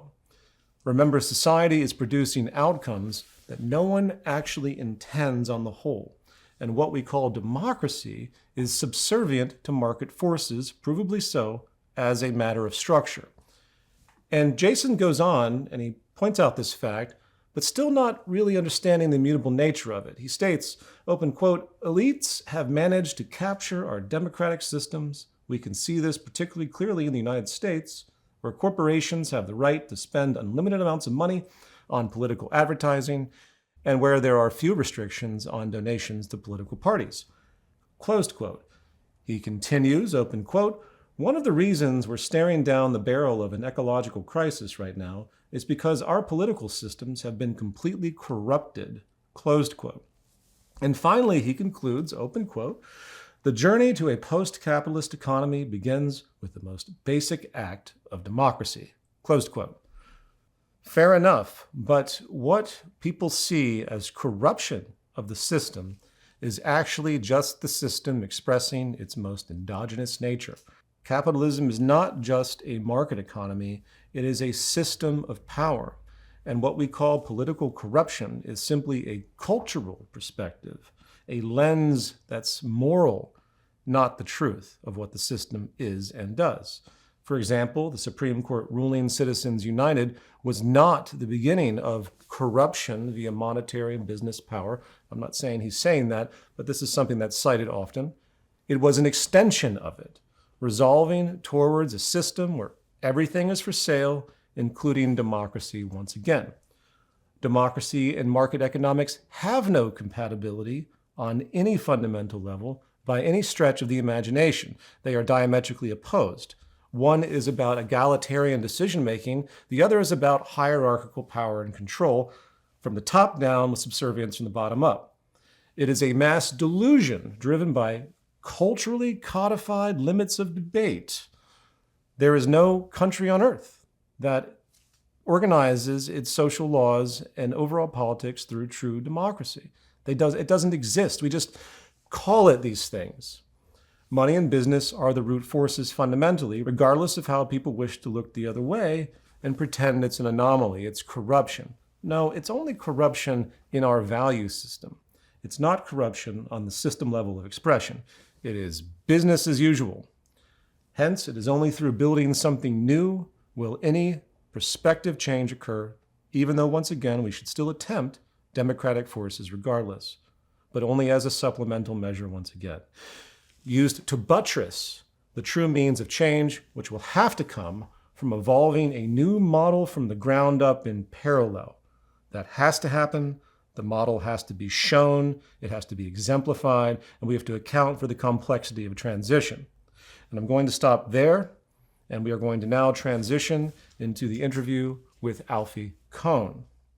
And it's my pleasure now to welcome to the program Alfie Kohn. He is the author of 14 books to date, centered around human behavior, education, and parenting. But today we're going to home in on a very specific subject, notably expressed in his book titled No Contest, The Case Against Competition. Alfie, thank you so much for taking the time today. We really appreciate it. Glad to be here. And let me start by pointing out this sort of cultural phenomenon that from the nature of the educational system to most recreational games or sports, to the very structure and incentives of the global economy, this expression of competition is absolutely ubiquitous out there. And one of the things that seems to hold all this together is a series of narratives, a series of stories that we've been told about the supposed value of this winners versus losers antagonism. Would you mind giving a kind of overview of those established narratives? Well, I organized the book along the lines of several myths that we're raised with, to the point that we don't even recognize them as myths, or for that matter, even narratives, and come to believe it's just an accurate perception of life itself, which is, it's a dog-eat-dog world out there. Or given how we teach that even to tiny children, we could say a doggy-eat-doggy world out there, that competition is just part of human nature. so there's nothing we can do about it. It's more productive. People are motivated to do their best when they're set against others, so the goal becomes victory. Competition builds character, and so on. I should be clear that when you look at a given task, there's really three ways you can go about it. One way is to compete so that I can succeed only if you fail, which I call mutually exclusive goal attainment, which is a fancy term that means I succeed only if you fail. Another possibility, of course, is I succeed regardless of what the hell you do, which is a more individualistic arrangement. And then the third possibility is I succeed only if you succeed too. We sink or swim together, which is a formally cooperative arrangement. So I want to make that clear that there's three alternatives, whether we're talking about workplace or classroom or the kids or adults, because step one, I argue, should be at least moving to an individualistic approach, which is not particularly friendly or neighborly, but at least much less destructive than competition, so that at least we're not required to interfere with each other's performance. You can make a given environment non-competitive. Step two, in many cases, would be to make it affirmatively cooperative, but there is that intermediate step as well. And going back to these kind of myths, once again, you've done such tremendous research on the social study, the evidence-based scientific study. And can you give some examples of some of these core contradictions you see between, again, these myths and what the science actually says when it comes to the fruits or lack thereof of competition? Well, when I went into this project, I was already convinced that competition was not great for our psychological health.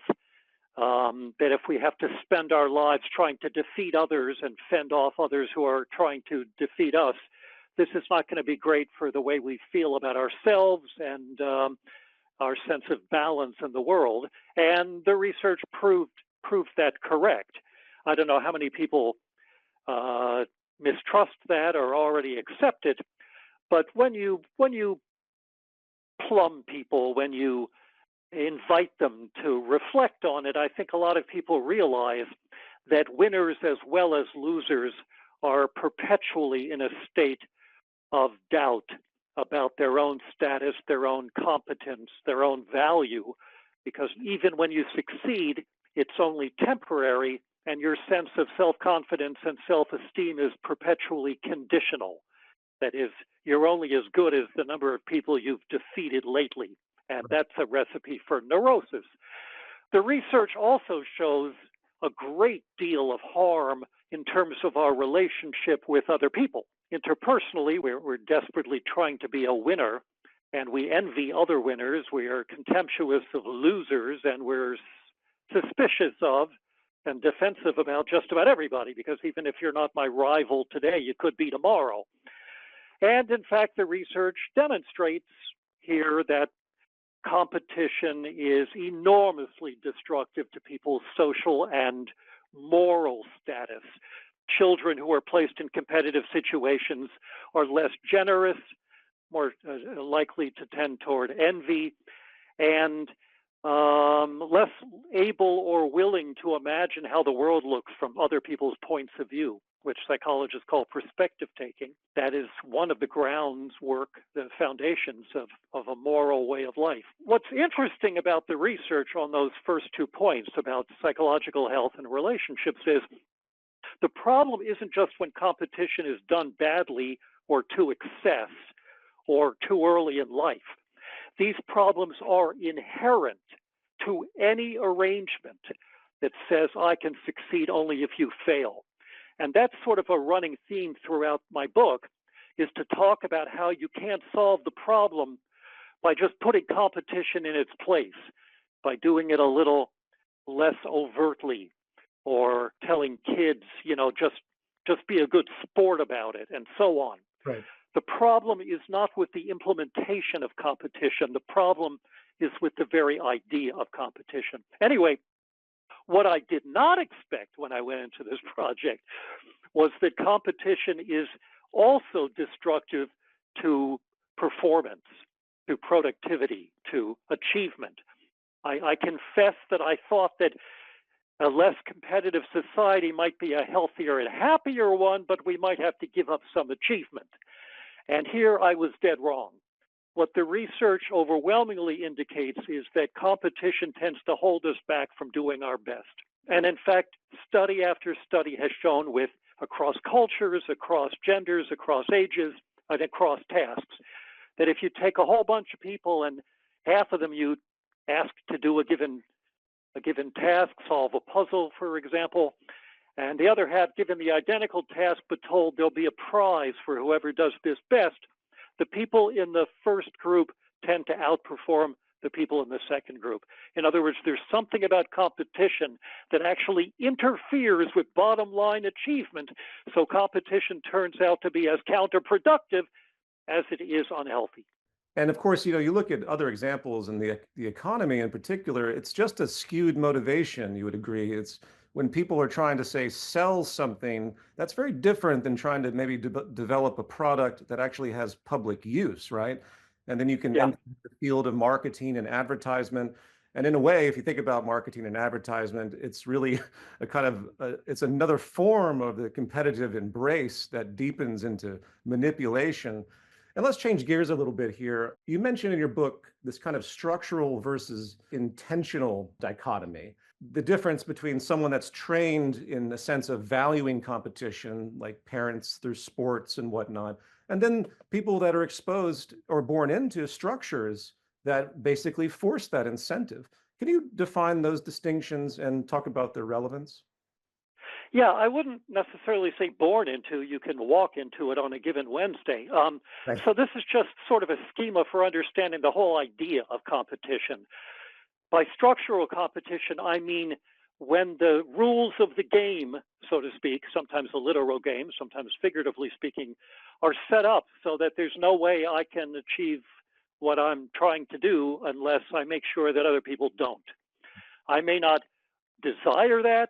I may not be the kind of person who enjoys competition or wants other people to lose, but there's no way for me to get that job or succeed at in this literal game on the field, or do well according to what my teachers determine, and so on, unless other people don't. So that's not a function of personal desire, it's a function of the system. Right. Intentional competition refers to individuals who, even though there is no prize being given out, there's no requirement that they defeat others, they feel a compulsion to do so. They don't feel successful unless they are winners, which is, of course, completely different from being excellent at something. And right. By the way, those two concepts, I think anybody would have to agree, are different, at least in theory. I can write a book or cook a meal or build a house without ever being concerned that it outdoes somebody else's, right? I can just be concerned to do it as well as I possibly can. And yet we constantly conflate the two ideas. Even before we get to the empirical question of whether competition enhances or detracts from excellence, we have to admit they're two different ideas. Right. And yet we don't. In fact, we use the word competitive and attribute it to a corporation or a whole company, or school systems even, where our district is competitive. And what we mean by that seems to be really good, even though the word implies that we have to outdo others. So we have to start by teasing apart the difference between excellence and victory. And then we look at the research to find that the more focused you are on victory, the less likely you are to be excellent, particularly at tasks that require ingenuity or creativity. But anyway, the main point is there's a balance here, and we have to look both at the psychological issues of people who are intentionally competitive. For example, if you want the apotheosis of this kind of psychopathology, you look at our felon in chief. I mean, I've been using Donald Trump as an example of how not to be a human being for a long time. And while there are many aspects to his psychopathology, malignant narcissism among them, most of, as I wrote in an article back in 2015, most of his personality, of his dysfunction, is based on the idea that I've got to be better than everybody at everything. And he sees all other human beings as potential rivals. We've all met these kind of people, the kind of folks who have to out-debate you at a dinner party and so on, even though there are no prizes being given out for that. They look around the room and are concerned that they're the most attractive or the funniest or whatever, even in the absence of structural competition. So I guess I started this project by thinking about those two in some kind of balance, and both are important. But gradually, as I've thought more about this over the years, I've come to believe that the structural aspects are far more important and tend to drive the individual, the psychological aspects of this. I remember when the book came out, I commented to somebody that if people started accepting this research and questioning these beliefs, you would start to see books in the other books in the bookstore in the self-help section called 10 Steps to a Less Competitive You, because our society is so individualistic that we tend not to look at systemic or structural causes of problems. We tend to think it's just a matter of your attitude, your mindset, your orientation, and we're each left on our own to solve the problem. Absolutely, I could not agree more, and we'll touch upon that a little bit more in a moment. You made some excellent points there. Of course, I've always considered Donald Trump sort of an archetype of the amalgamation of our culture, both structurally Yep. induced and, of course, his psychology. You also mentioned something interesting regarding debate. I've always found it fascinating when you watch people debate, which is supposed to be some kind of investigation of a given subject, and it should be thoughtful and using evidence and such. But no, when we watch debates, particularly political ones, what's the end result? It's about who won the debate, as if that's a thing, and it's just truly incredible how ubiquitous this kind of thinking is. And that's built into the concept of debate. Right, I mean, we can disagree with each other in a discussion, right, but in a debate, the point is not to seek the truth. right. The point is to outperform your opponent. I have described myself most of my life as a recovering debater. I was a very successful high school debater, and it took me years before I was able to say, that's a good point. I never thought of that. Right. Because you're trained to win, not to be right, Yeah. and that's true of all debates. As for Trump, by the way, in a healthy society, a man like that would be viewed as an object of pity. Absolutely. Absolutely. But this is what happens when you get psychopathology in a dysfunctional culture that offers support for his pathology instead of seeing him as an object of derision or somebody who needs a great deal of help. Let's shift gears here, a slightly different subject. We'll come back to the structural issue. I was really fortunate to come back and read your book again. I've read it twice now. It does such an excellent job, and I encourage everyone to read it, of addressing another thing that's been long propagated by competitive proponents, and that is a kind of desperate attempt to link competition to some immutable human nature, from Thomas Hobbes to, in fact, a range of Western philosophers. It's almost as if, Western philosophy as a whole has intoned this idea as a form of justification that the early humans, the primitive humans, were the embodiment of our deepest nature, deeply warring, aggressive, and violent. And you've sourced people like Margaret Mead, cybernetician anthropologist, who did great research in the early 20th century. And there are some others in the modern era, even though they're kind of few and far between, such as David Graeber or behavioral biologist Robert Sapolsky. And they continue to pose these arguments that we've been misled about this idea that we have this ingrained warring, the whole society is basically a warring construct. This is something I've talked about a great deal and have also written about. But what has been your experience with this, even in the modern day? Do you still run up against this narrative? Yeah, not just with respect to competition. I mean, you've sort of blurred competition and aggression, Right. but there's any number of things that are just casually attributed to human nature, and they all tend to be negative. Yeah. Now, nobody says, well, of course he helped that person out. It's just human nature to be generous. Right. Right. It's just human nature to be competitive, aggressive, territorial, lazy, stubborn, all the bad stuff. Which is pretty interesting, this sort of extremely doer view we have of our species. And it's interesting to think about where that comes from, how religion might be involved, and so on.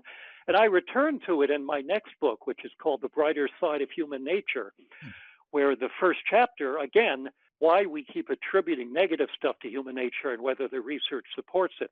I mean, when you think about it, the quick attribution of the status quo to our human nature is very convenient because it relieves us of any obligation to have to make improvements in our society, especially of an enduring and deep nature.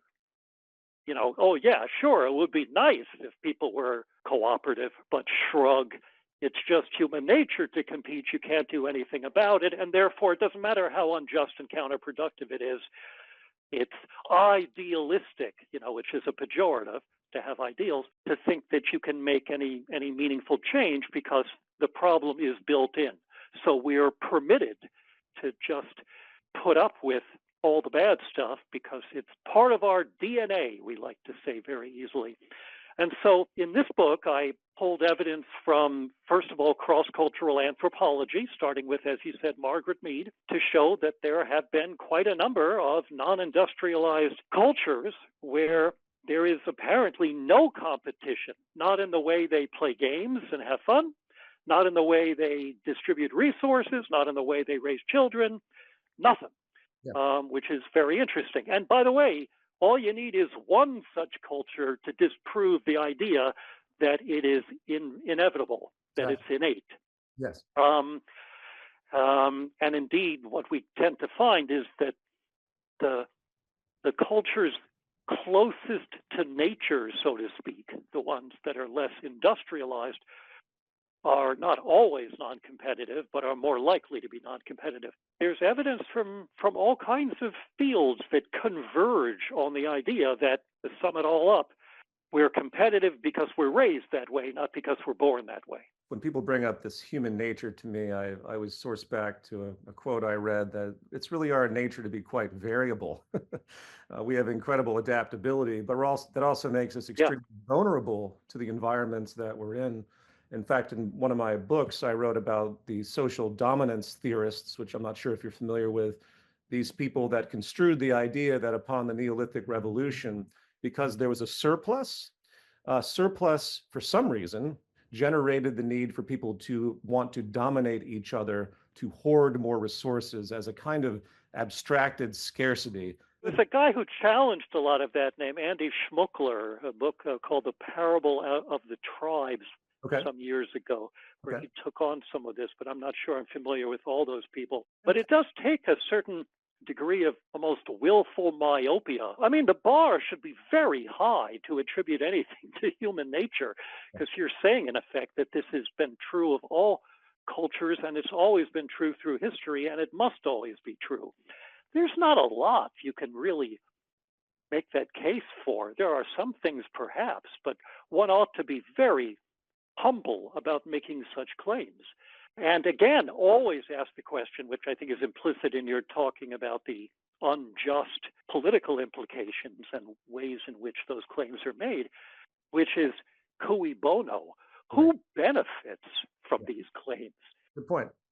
Yeah, it serves a kind of hierarchical power system and an oppressive one to have people believe this kind of stuff. I've often commented that competition is sort of the best value structure that upholds power, and for the worst, because we all know that the structure is kind of slanted.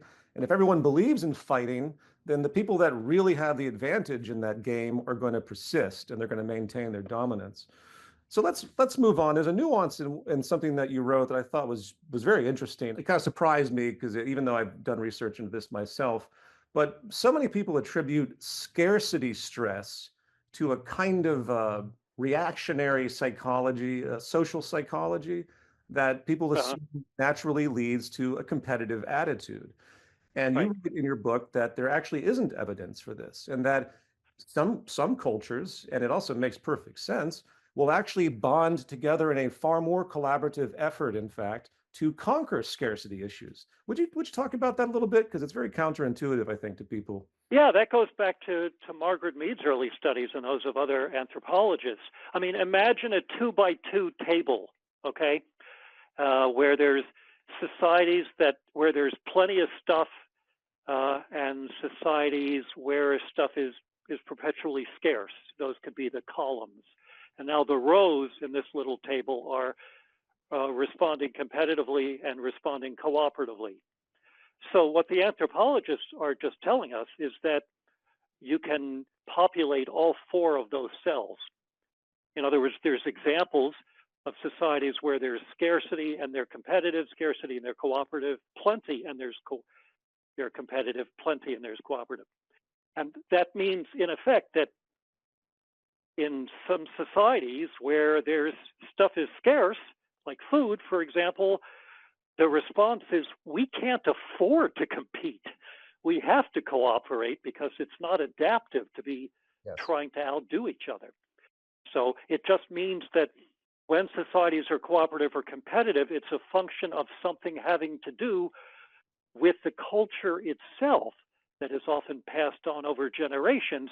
It is not a necessary function of the objective state of how much stuff there is. Yeah. Yes, absolutely. I remember the COVID-19 pandemic, you had this behavior of people hoarding supplies.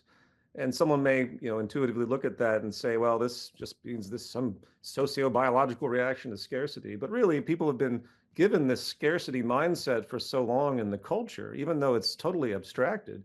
They just run out and feel the need to hoard. There's such a great correlation between that scarcity mindset and hoarding behavior. So the cultural element is definitely very pronounced. Moving on and speaking of how we can kind of change this stuff, Yeah. the core of your work in childhood development is truly fantastic, and that's the majority of the study that you've put forward, if I understand correctly. And I've read a good portion of it, and I've always followed that and really believed in part that obviously we have to impart proper values and conditioning onto children because it carries over into adulthood.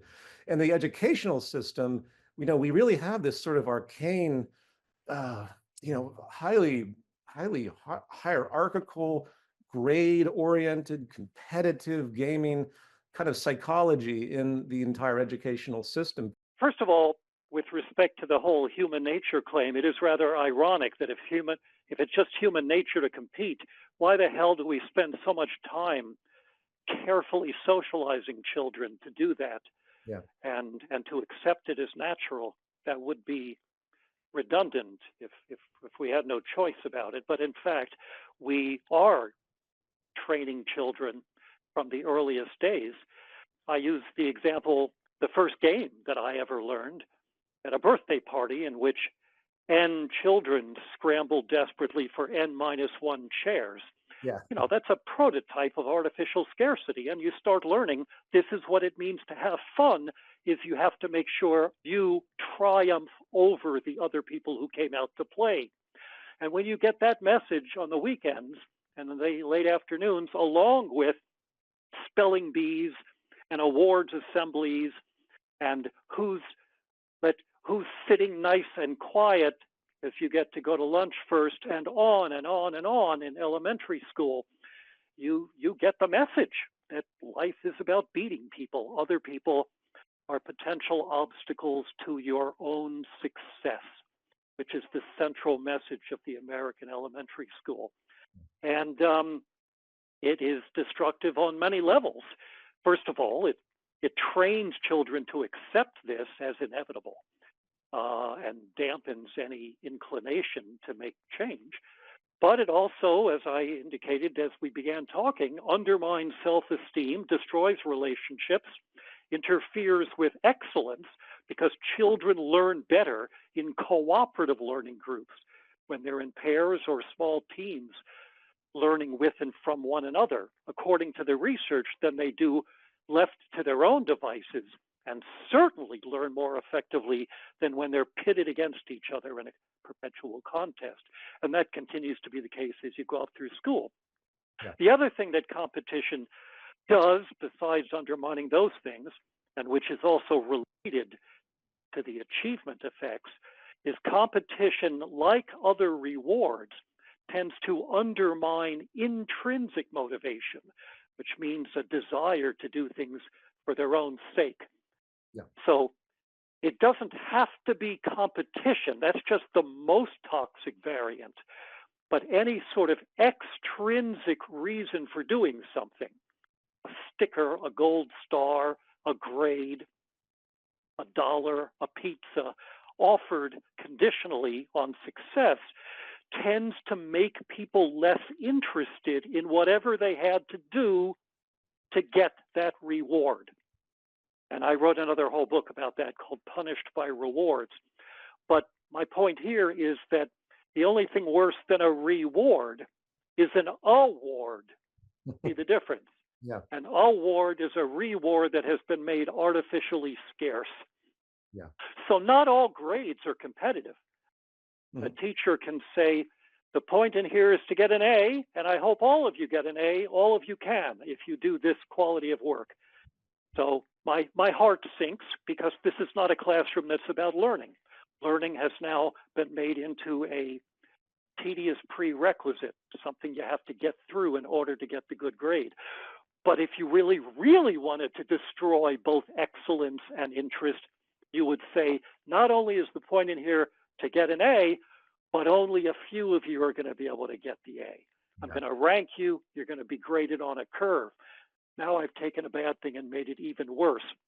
It's like adding the arsenic of extrinsic motivation to the strychnine of competition. And each of these aspects of childhood and education has alternatives that turn out to be not just more pleasant, but a hell of a lot more productive and constructive. And I added, when I did the revised version of No Contest several years after its publication, the one big chapter that I clonked myself over the head because I realized it was missing and important is to talk in detail about what cooperative learning means in a classroom. So there are alternatives, and some people get them, and they are implemented in some classrooms and schools, but obviously not enough. Yeah. And I really encourage parents out there to absolutely investigate the work that you're doing. It's just so pivotal. I remember from my own education, just the nature of how things were pushed in terms of motivation. I remember, for example, I grew up as a classical musician, and it was a very competitive environment, entering concerto competitions and things of that nature. And it really did stifle a sense of development. It also generated, again, as you pointed out earlier, a tendency for inferiority, where you're dealing with sensitive performance issues or learning, where so many of my friends, they just did not feel, they didn't enjoy playing music, I would say. They felt so intimidated by the environment. In fact, when I was in elementary school starting musical studies, the teacher would give us, as you pointed out, little stars for how well we performed a given passage of music. And at the end of the semester or what have you, they would give us some reward if you had the most stars. So what did we degenerate percussionists do? We broke into the lockers of all the violin players and stole their stars. Which again speaks to how it corrupts people's sense of motivation. Of course, and their interest in music. Yeah, I mean, high school, they have music festivals, which are not really festivals at all. They're contests.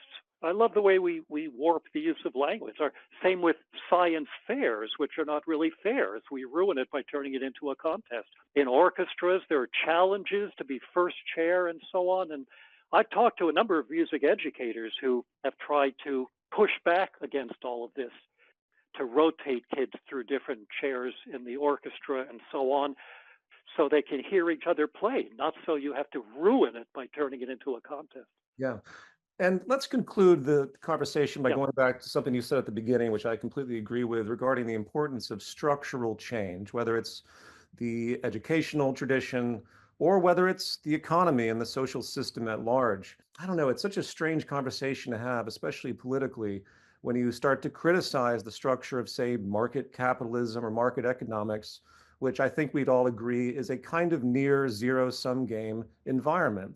It's scarcity based. It's kind of hard to be collaborative in a system that doesn't really reward that. And I just want to yeah. get your final thoughts on that issue. You know, people have this, again, this sort of this diffused propagandized sense, I believe, where they say, well, that's just socialism or that doesn't work. Or if people are collaborative in their economic ways, it will lead to gulags like in some Soviet whatever. What round this out with your opinion on all of that? Well, I mean, the last is a matter of tendentious rhetoric separate from the substantive arguments about competition.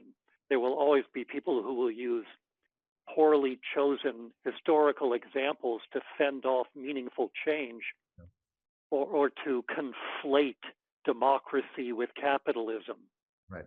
or socialism with Soviet communism. I forget if it was Mike Harrington or Noam Chomsky who pointed out that ironically, the United States and the Soviet Union as adversaries shared one thing, which is it was in both their interests to pretend that Marx's democratic socialism was equivalent to what the Soviet Union was doing. Yes. See, the Soviets could point to that as proof that we're completely consistent with aligned with Marx's humanist vision, which was false.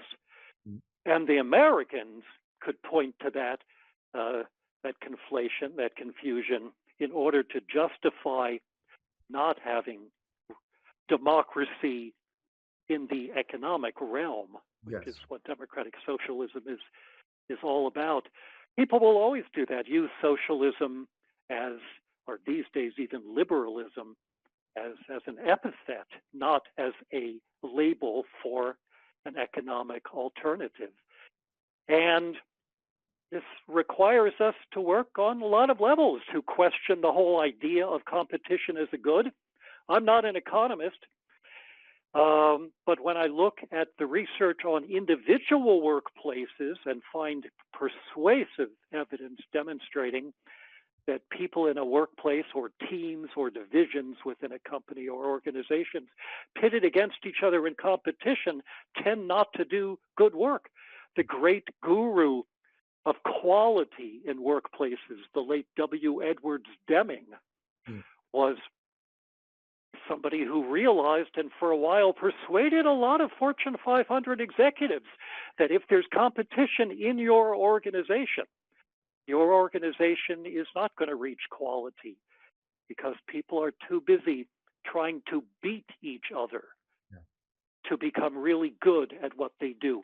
And so I just take a step back and say, if the research is this clear about competition being counterproductive in individual workplaces, how is it we're so sure that that same philosophy of having to defeat people makes sense writ large on the macro scale? And I know that's work that you've done a lot more of than I have, to look at alternatives and to understand the problems with competition in an entire society, in an entire economic system.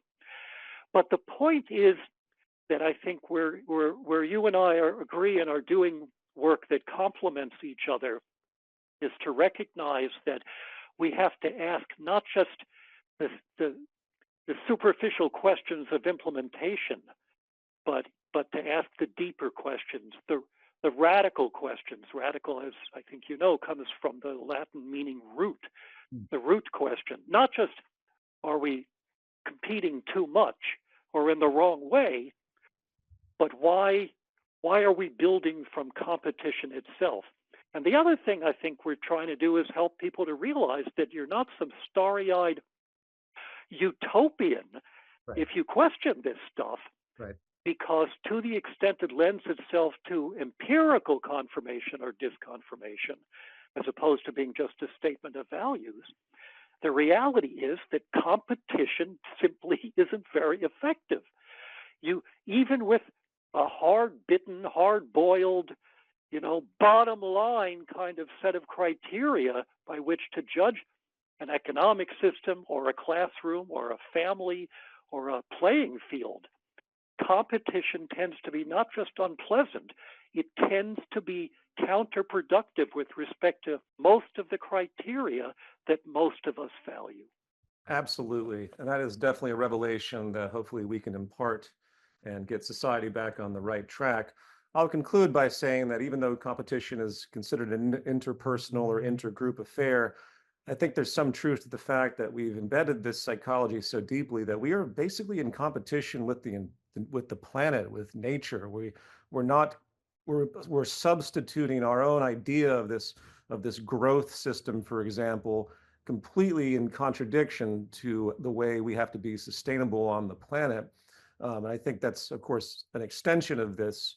But that's another thing that definitely troubles me in this sort of mindset that maybe we could attribute it to religion, I guess, on some level, in the sense of humans being special and impervious to the laws of nature.